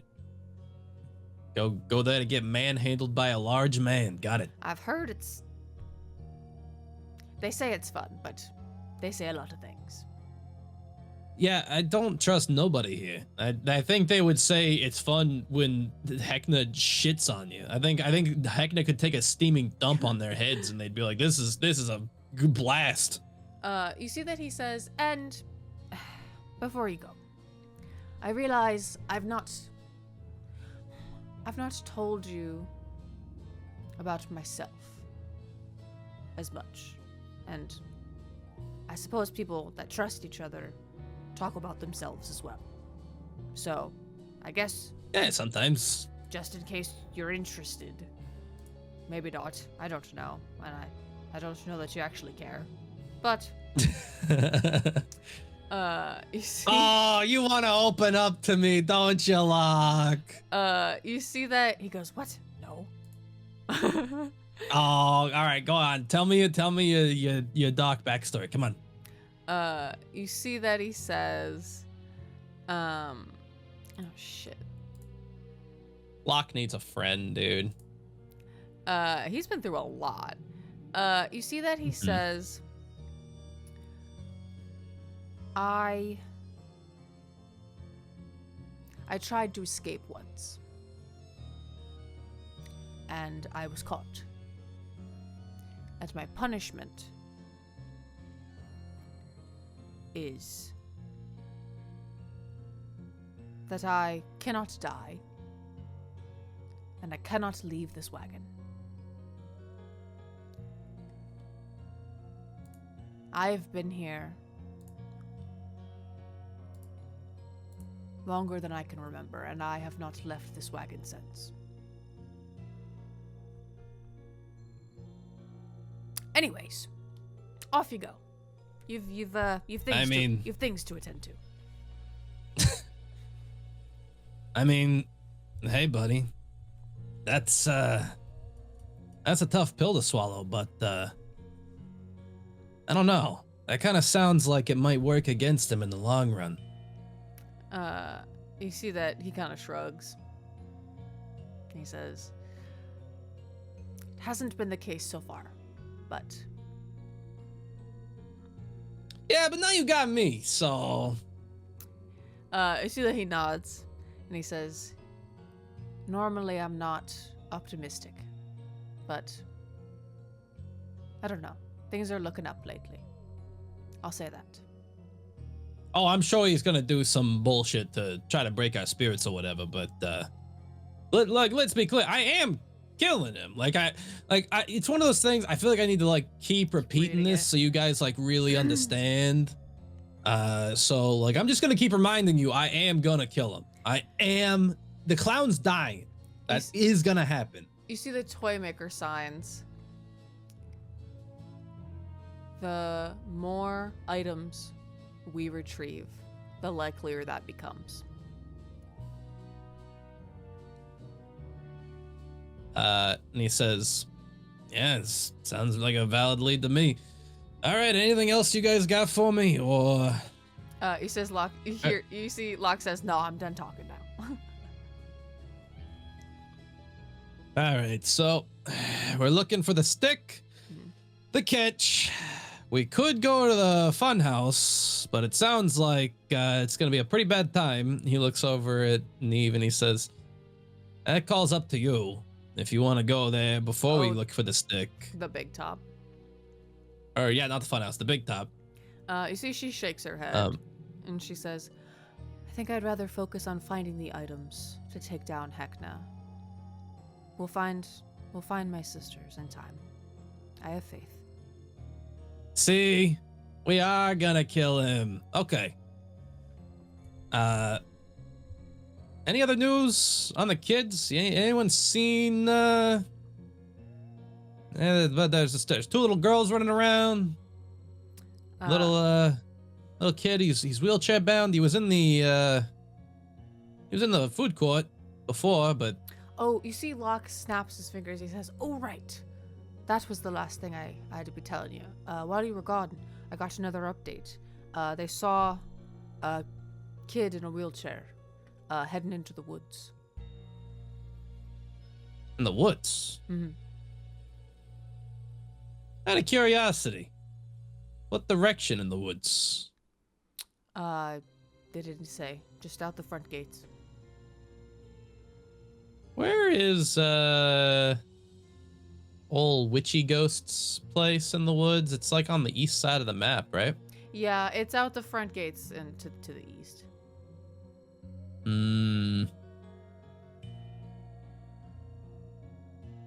Says, well, there's a chance we don't get the stick if everyone else has been searching for it the whole time, but it sounds like we're the only ones that know about the catch.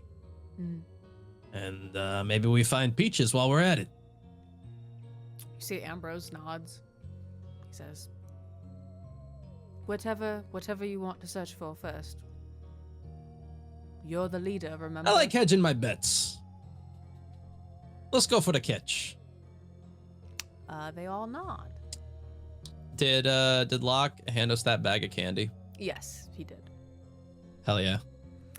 Perfect. So all of you head out. They wish you Oh, I well. also want to get the location of that place that the kids went to so we can meet up with them. Yes. The toy maker says when you return with the catch, I'll give you like a map if you want. Okay. You exit. And return. It's all right. When Scooter finds the stick, we'll just kill Scooter finally. I'm sure we can kill Scooter. You exit the Lost and Found. And for the first time since you entered, you actually think about wanting to like go back into the woods, and you're like, oh, which way is the exit? And as you think about the exit, it magically appears behind you. Oh. What? And all of you turn and look at it. Genevieve says, So I was definitely thinking about it before when I was thinking about somewhere safe to camp. Did it appear then too? yeah, whenever you think of like, oh, I need to go to the exit, it appears behind you. I see. So it appears behind you. Does it seem like we're where the exit should be? You think that the exit moves around.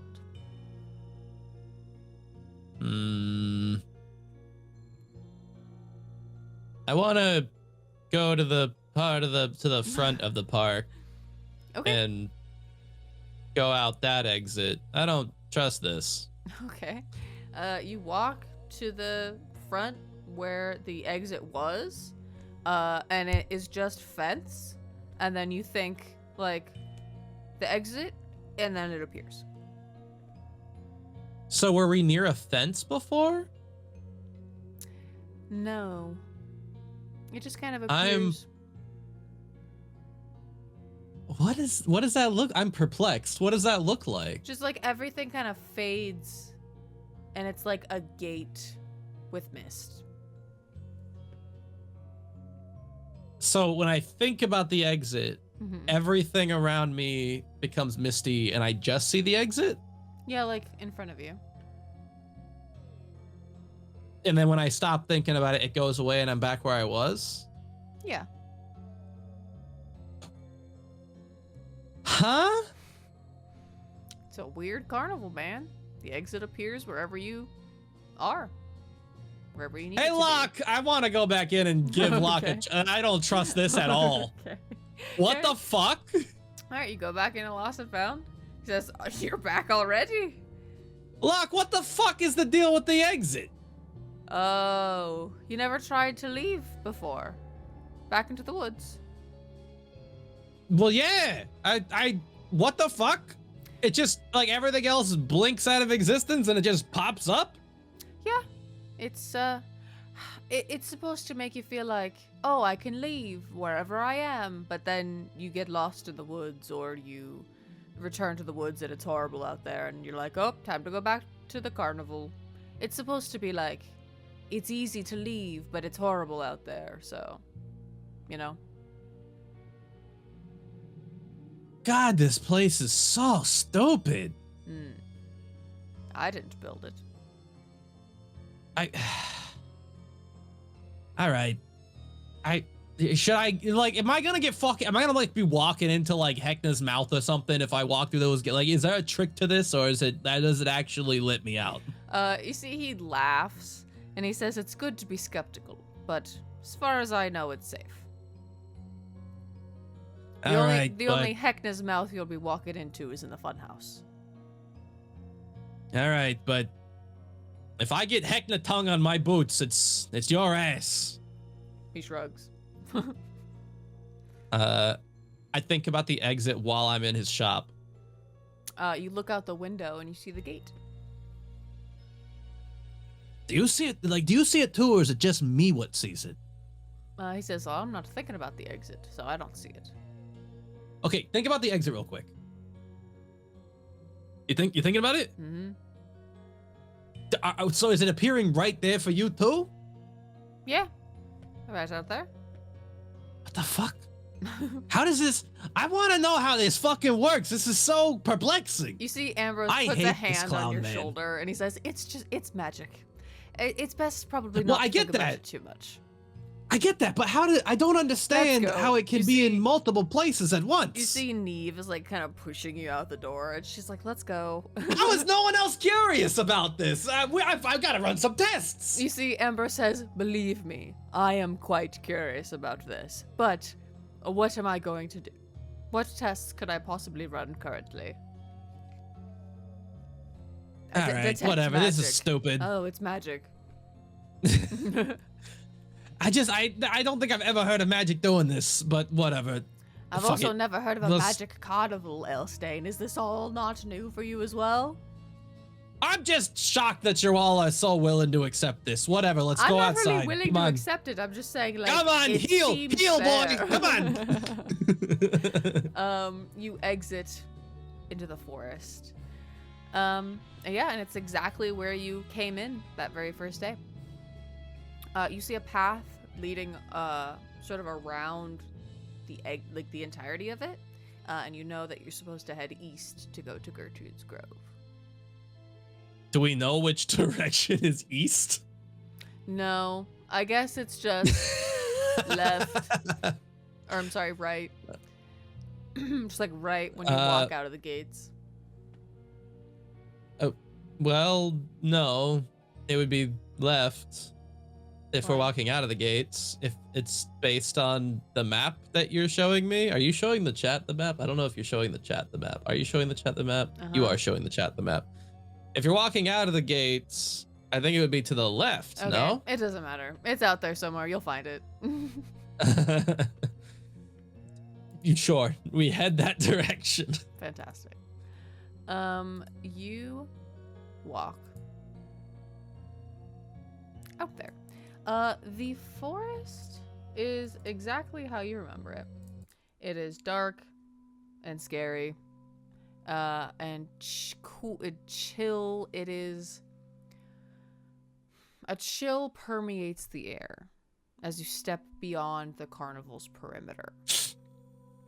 The only light source is the residual glow from the Revelia's lights, which barely illuminates the dirt path.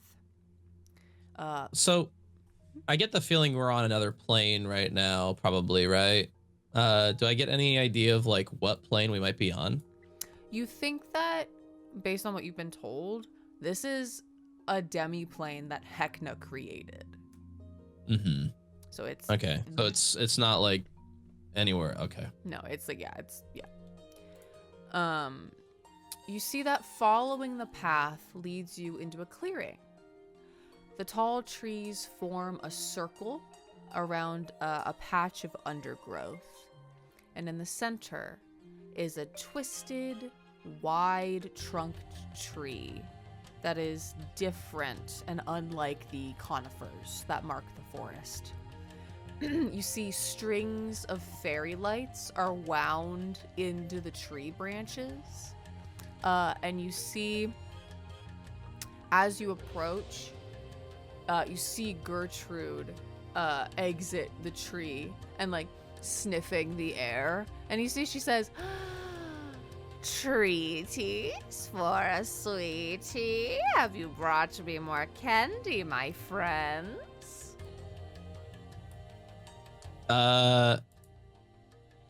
He says, "Oh, Gertrude! Fancy seeing you out here." She says, "Hello, it's very nice to see you again. Is that for me?"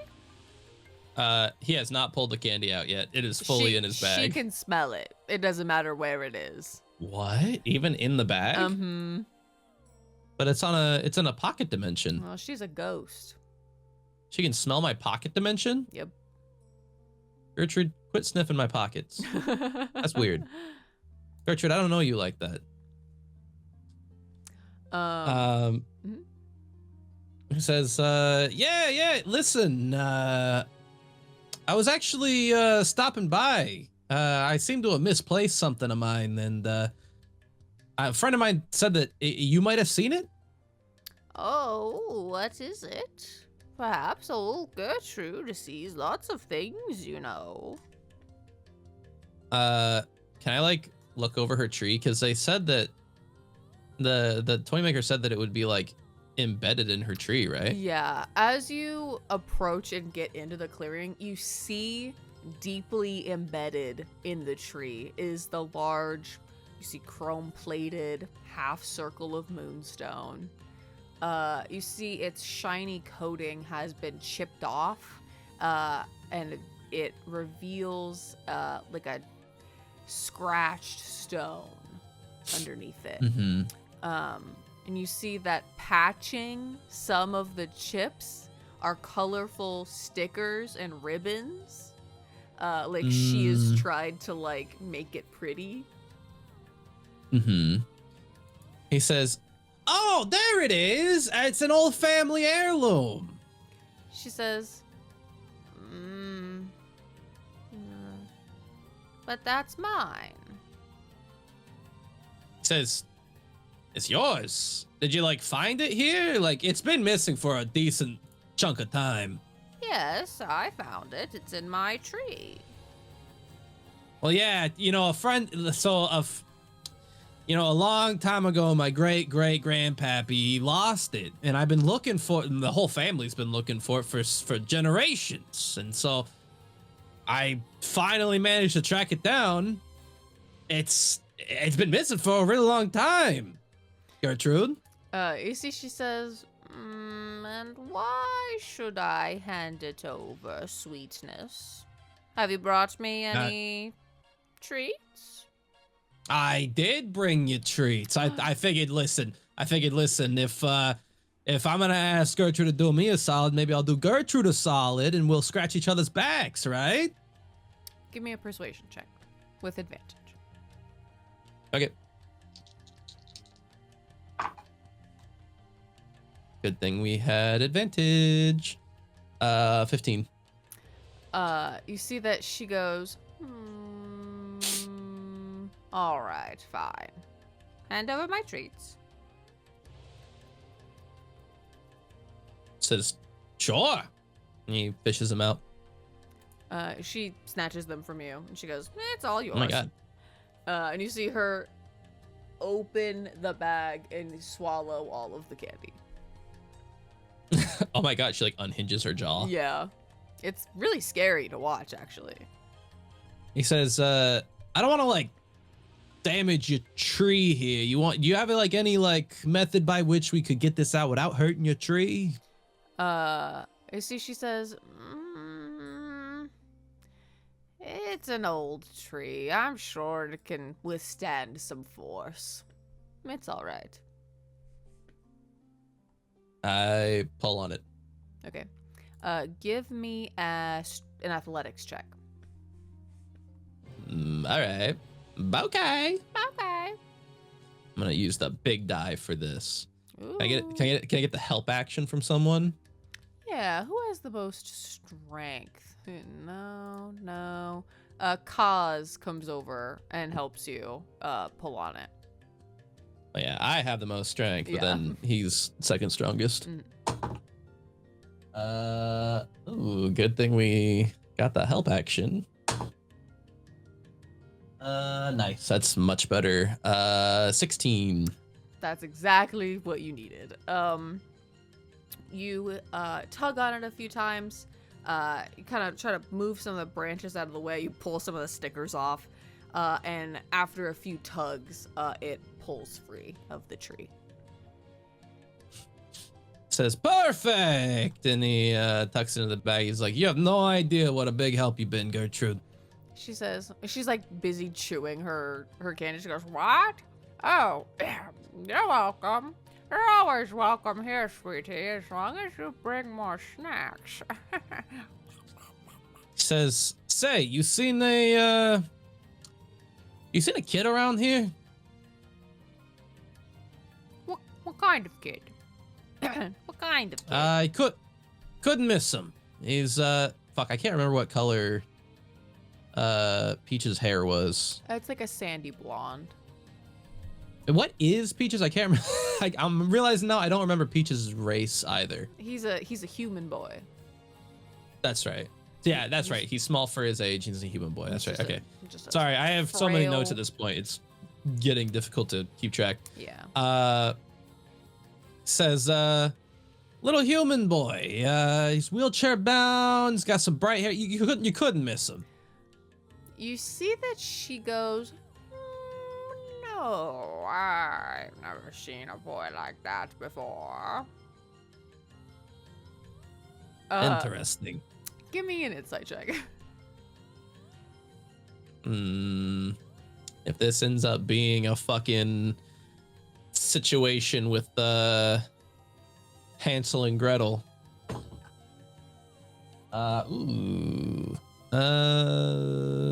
Okay, good. I have a +5 to insight, 15. You see that she's like, oh, I've never seen a boy like that before. Clearly lying. Mm-hmm. And she goes, well, you must be on your way now. And you hear a little bit of rustling from inside the tree. Says, are you sure? I'm pretty sure he came by this way. She says, Here, try thinking again. Try thinking again. I bet you did see him. You see she goes, what do you want with a little boy? There's so many other, children for you to torment out there. You don't need anything with this little boy. Oh, he's a friend of mine. He went missing. We're looking for him.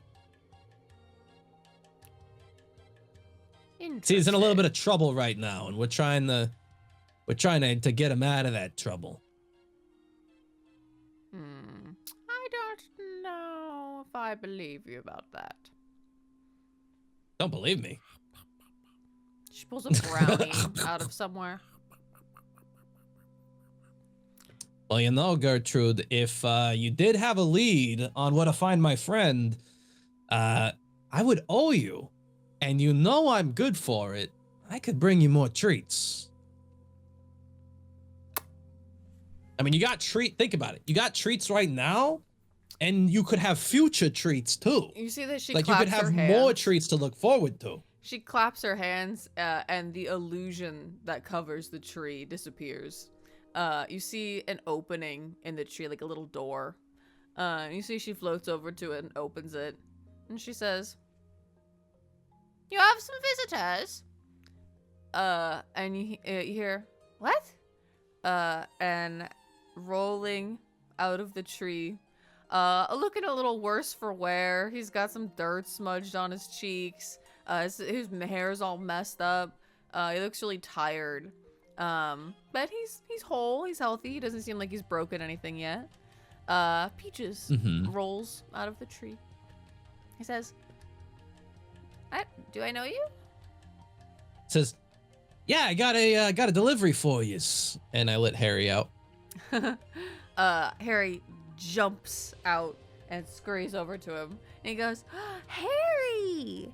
And he, like, crawls up and into his lap and goes, wow! You're so big. You're like the size of a hamburger. Harry, a hamburger? Okay, don't eat them.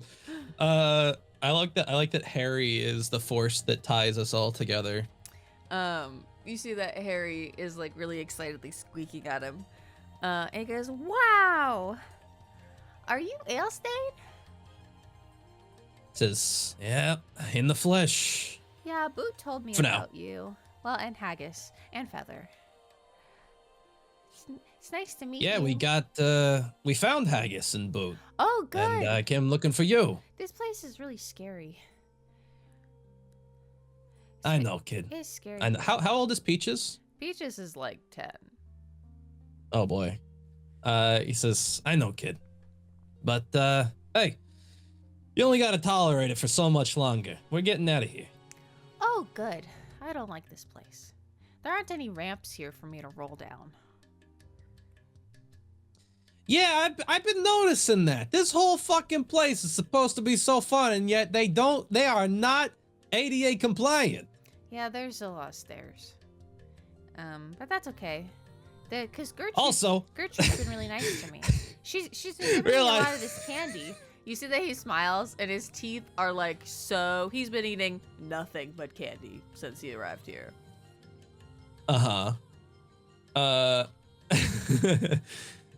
You know that thing that we all know about, the ADA. not the Americans with Disabilities Act, the what's an A word that would fit for this world? Hang on, there's surely another A word. The Aramorians with Disabilities Act, you know, though that act that we all know about.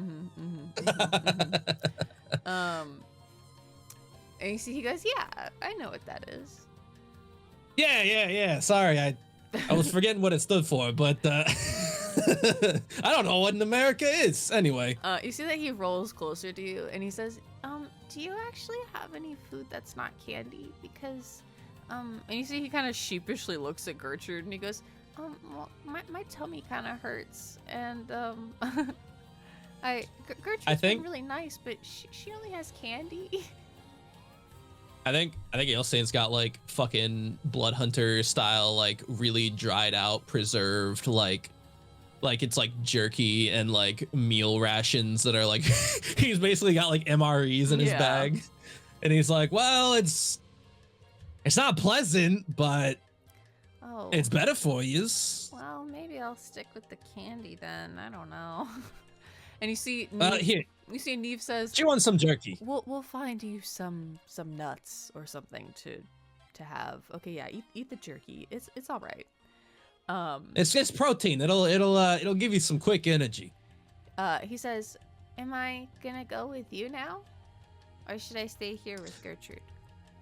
Yeah, we're gonna link up with Boot and Haggis. Oh, good. Okay. This place is bad. I don't want to be here.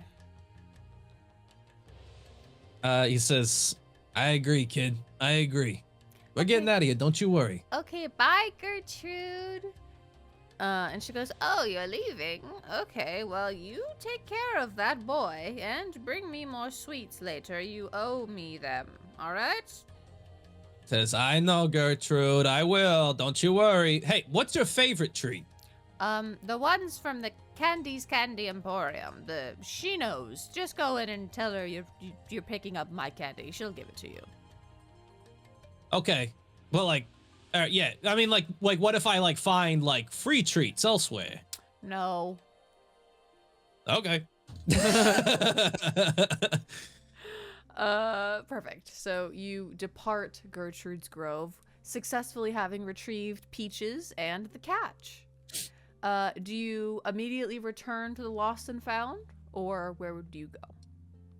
I mean, yeah, let's bring our friends somewhere safe. You return to the Lost and Found. You see, funnily enough, the Lost and Found is the only place in this place that you have really seen that has stairs and a ramp. Oh my god. You see that Locke... I was thinking like, it's all right. I'm sure Ailstain is strong enough. He can probably like do that thing where like you pull the chair backwards up the stairs. You know what I mean? But that's good. You see Locke opens the door and a ramp rolls out, and Pete just goes, "Wow, that's great," and he like rolls up. He says, "You know, Locke, you're a real one." he goes, "There's lots of people in this place that are wheelchair bound, and who am I to turn away customers?" Says, "See that, and you're businessman. See, I knew I was right about you. I respect you. I respect your hustle." You see the toy maker anxiously comes up to you and says, like, "Did you retrieve it?" He like quickly pulls it out of the bag and stuffs it back in, making sure that no one's looking in through the window. No, they like motion for you to give it to them so they can inspect it. They say it's safe enough in here for now. So, all right, your funeral. He hands it to him. You see that the toy maker, you see that they are like adjusting little cogs on their goggles to properly examine it. And while they're examining it, they explain to you. You see that Stefano translates and says, "When Hecna first created the Revelia, he built a train that could travel across the multiverse to fetch people to attend the carnival. When he realized that it could be used to escape, he destroyed it and scattered its key components across the Revelia. The catch is one half of a very powerful item. It may not look like much, but it is a key component of the train. I've already told you about the 5 items. This item by itself doesn't do anything. Some of the items, like the stick, can do you great harm, or can do Hecna great harm, or disrupt his powers in battle, while also being essential to fixing the train and escaping. So we really need it. Hecna also wants to retrieve these items, obviously. So you need to keep them hidden until you're ready to confront him. Now that you found I mean, we could at least use, if we manage to get the chair, we could probably fuse them to start getting people out of here, no? No, you need all of the components. Otherwise, the train won't work. And there's more on top of that. You'll have to speak to our friends at the Shattered Station. I think there's something else that they need as well. I thought the catch and the chair were the 2 parts. Are they all part of the same thing? Yes, all 5 things are part of the train. Okay. So all of them are required. Got it. Okay. You see that they say, now that you found the catch, finding the stick is of the utmost importance. If Hecna gets his hands on it, it will be very difficult to retrieve it. Maybe not impossible, but very difficult. Yeah, we just gotta kill him. You see that the toy maker motions to the stamp that they gave you, and they say, the group at the station also bears this stamp. And when you when you go there, show it to them to prove your allegiance. And they will be able to speak more with you about what it is they need to complete the train. They say that it's that group at the station that is working to repair it currently. While you and the toy maker and everyone in the Revelia are working to retrieve the items. And he knows about the station, Hecna? Yeah, so they say that the station it's the oldest building in the Revelia. He built it to originally bring people here, but then destroyed the train, and so has since like kind of forgotten about the station, or like he doesn't think about it because it's of no importance to him. I see. So that's why they think it's safer. Yeah. Okay. All right. It says, well, Peaches, these are our new friends. Hi. You can trust him. The big bird guy is a little scary at first, but he's a big old softy. He says, scary. Peaches says, okay. I'd like to see Boot now. And Haggis. And, Iris and Daisy are my friends, too. Yeah, they're still missing. We're still looking for them, but don't worry, we'll find them. Okay. I'm really good at picking people's pockets. I quickly check my pockets. Give me an investigation check. Oh my god. Did he pick my pocket? 17. Your bag of holding is missing. Peaches! He goes, I'm sorry. Here you go. The whole bag? Yeah. All right, you gotta go for smaller scores. You can't go for the whole thing. He says, well, you didn't notice. Says, yeah, but see, then you gotta, okay, first of all, you gotta find the right mark, and then furthermore, you gotta make sure you don't go too big so the mark notices, right? Because you're still hanging out with me. Okay, we'll discuss it later. I'm seeing that the whole operation here is a little messy. We'll get it back up ship shape. Okay, here you go. And he lifts Harry. He's holding Harry like when you hold a cat by its underarms. He goes, here you go. Mm-hmm. Is he doing that thing cats do where they're like trying to like kick their feet up in the air? Yeah.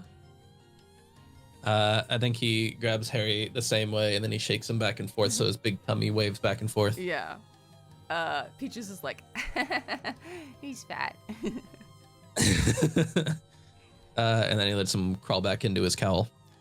He's like, he's not happy. But he goes back. We head to the station. Okay. You make your way into the Dismaydium and out a side gate that is not the exit, but it's like in the woods. You're not sure if you could have gotten here. The trees are really dense in this part of the forest. So you're not sure if you could have gotten here otherwise. Like, you might have to go through the Dismaydium. You see that near the edge of the carnival, where the trees of the forest crowd close to the fence, stands. If it's like this dense of a forest, I have Peaches on my back, like piggyback style, and I have Kaz carry the wheelchair. Okay. Peachy says, okay, be careful. I kind of break really easily. Yeah, there's a lot of roots out here. I just don't want you tipping over, you know? Oh, yeah, that's smart. Okay. I wish my wheelchair could fly. Maybe one day. You see a decrepit train station. Broken rail tracks are clearly visible through the forest. You see twisted hunks of metal that vaguely resemble train carriages are kind of scattered, as if a massive child grew tired of playing with their train set and just threw them everywhere. Trying to think Heckna might be literally 10 years old. Peaches, I think you might be older than Heckna. You see, he laughs and he says, I haven't met him, so I don't know. Am I older than him?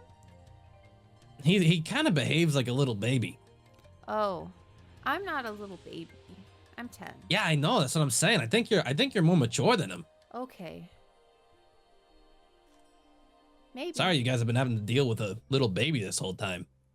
I think I gotta put him down for a nap. I haven't met him. I've just been dealing with scary clowns, and popcorn that wants to eat me. So.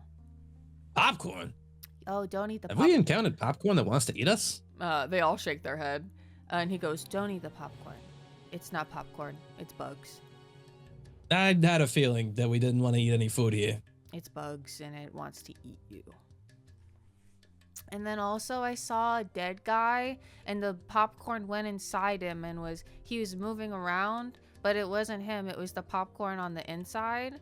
And it was gross. All right, so we're gonna get you therapy once we're out of here. There's a nice person we're gonna have you talk to and tell all this to. And there was also a guy, and he was he was mostly made of wax and like iron, like metal.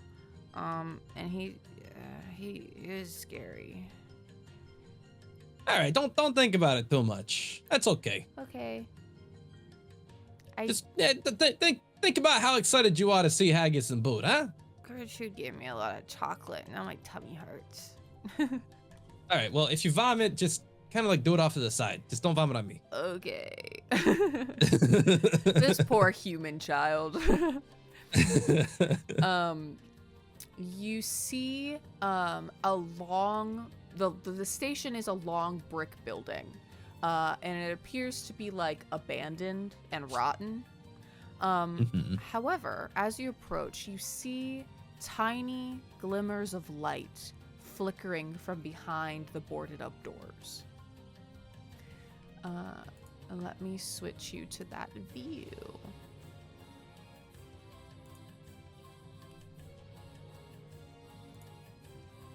Hold on. Let me go here first to make sure Okay, I did, yes. Just checking. Oh. Yeah. So this is the grove that you see in front of you. All of you appear from this sort of bramble off to the side. I'll put you on there just for funsies.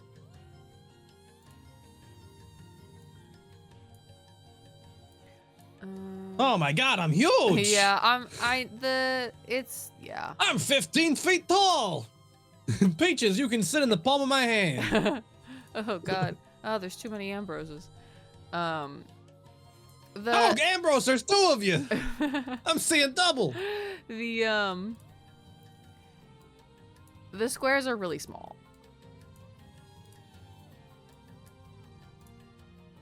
Can we just say that Ambrose went and fetched Yvonne from that hostel? Oh, from Yavanna. Yeah, that's fine. Like, I hate to just fucking retcon that in, but like it seems like so much to like go back and get her to. No worries. Yavanna. Go get her, Ambrose. She's asleep. Or no. Peaches, or no, not Peaches. Boot and Boot. Oh, that's right. Boot and Haggis got her. And Haggis went and got her, so she's here already. So you arrive at the station. You see the building is brick. It's about 100 feet long and like 40 feet tall. Yeah, the path to get here was very overgrown and like like very like obviously hidden, you know? Oop. You see that. Oh my God! Did we just get a peek? No, another peek of no. Of Javik. No. Nobody saw Javik. I don't know what you're talking about. Gay men. You see that as you approach, you see two marionettes trundle over to you on like really wobbly wheels. And you see both of them are like, "Hello. Are you lost? The Revelia's back that way. I can help you find anywhere you're supposed to go. This area is off limits." It says, no, I work with a mutual acquaintance. I don't know what you're talking about. The Revelia's back that way. Can I like flash them that symbol on my wrist, or is it already gone? I guess. No, is it invisible? You show it to them, and it appears. And you see they look at each other, and they go, okay, wait here. And they run back inside. And you see that. I guess I'm piggybacking Peaches, so instead I'm like, Ambrose, show him the thing. Ambrose is like, and here you go. And then after a minute, a dwarf man exits the building. You see that he kind of looks you over. He says, "Hello there. Can I help you?" Name's Ailstain. Who are you? He holds out a hand. You see, he's an older dwarf. His hands and arms are smudged with oil. He's got a black beard that's like shot through with gray. And he's wearing like engineer's like overalls. And like sort of got like a bushy beard.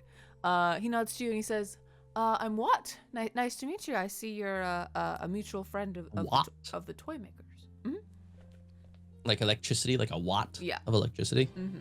Mm-hmm. He says, come inside, come inside. It's, he looks around, he says, well, safer to talk inside. Yeah, I think Kaz puts down the wheelchair and I put Peaches back in his wheelchair and we go in. Fantastic. Let me reveal this area. Oh no, there's no ramp. I see stairs, but I see no ramp. I do that thing where I walk backwards and I pull them up. Okay. With the wheels back. Fantastic. I'm telling you, man, this fucking place. I am speaking with the manager when we're done here. You see that? Unless that's also Heckna. Yeah. You know what? You see that what they nod. That's probably Heckna. I'm killing the manager. You see that they lead you inside, and there are a lot of people in here. You see that there are... Well, first of all, you see Boot, you see Haggis, and you see Ivana. All of them wave to you and like motion you over when you come in. You also see... Let's see. There is Watt. And then you see Watt says, welcome. He says, I'm Watt, the leader of this group, I suppose. These are my friends. This is Piper. And you see he motions to a young gnome girl, also in a wheelchair. He says, I'm an engineer by trade, and Piper is my apprentice. She kind of waves to you. She's got like goggles and like also wearing like engineer's clothes. She says, hi, it's nice to meet you. And then he motions to a knoll in the corner and he says, that's Rough Tumbles. She is sitting in one of the chairs. You see there's... Oh god, does she have a clown nose? Yes.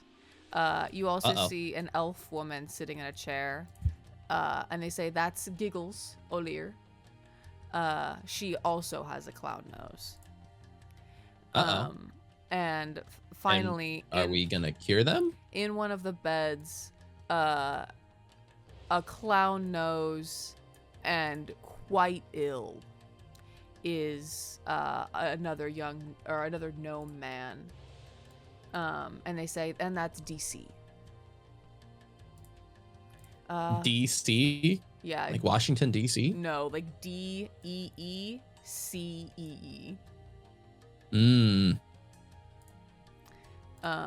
Let me turn their names on for you.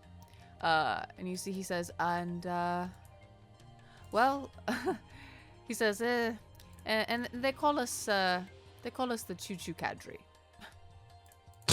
The Choo Choo Cantry? Cadre? Yeah. That's very silly. You see, he says, we're working on getting the train up and running again. How much has the toy maker told you? Well, said this place was safer than where we were crashing. Are you guys okay? But are we? What's why we have a cure for that, don't we? The clown nose thing? He says, well, if you've got a cure, I'd love to know about it. It's You see that he sighs and says, the clown corruption has taken so many, especially of our group, all for Heckna's cruel games. I used to think some harm and suffering was acceptable if it meant breakthroughs in science or magic, but I was wrong. There is nothing to redeem in the Revelia. The train once carried visitors in and out of here. It's been dormant and broken for many years, but we're very close to finding a solution that will repair the train and open the portal out of this hellscape. We're trying to manage the corruption in the meantime. There's only so much we can do. Do they look like they're past stage 1? Yes. You see, DC looks like bad. You see Giggles and Rough Tumbles are not quite so bad, but they look a little bit in the advanced stages. And you see they say, we know there is a cure, but it's also hard to come by, and well, we've been so busy trying to rebuild the train, it's just all hard to all manage at once. Will you help us? I see. Oh boy, the to-do list is getting longer. You see he nods and he says, well, he says, yes, you see why it's been kind of rough for all of us here.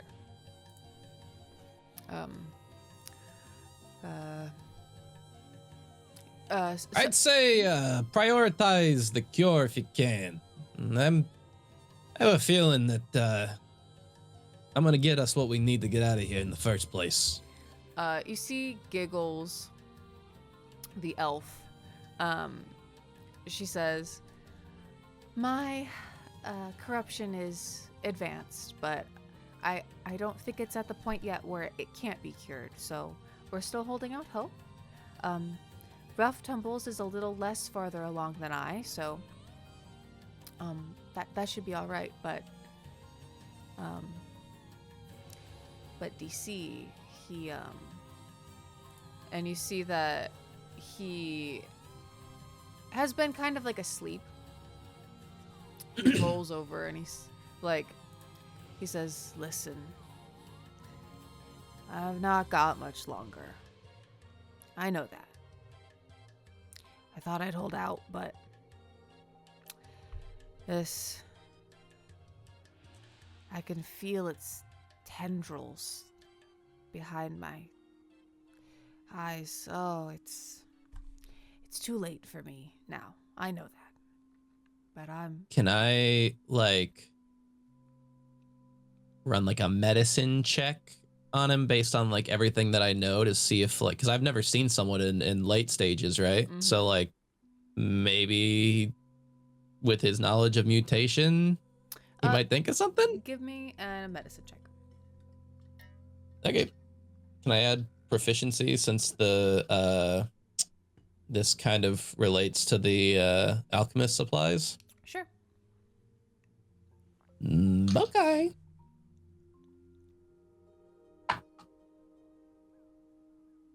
Does someone want to give me the help action? Unfortunately, no one else really knows. I mean, Neve is a healer. Let's see. She mixes potions. Yeah, I mean, she's got an herbalism kit, I guess.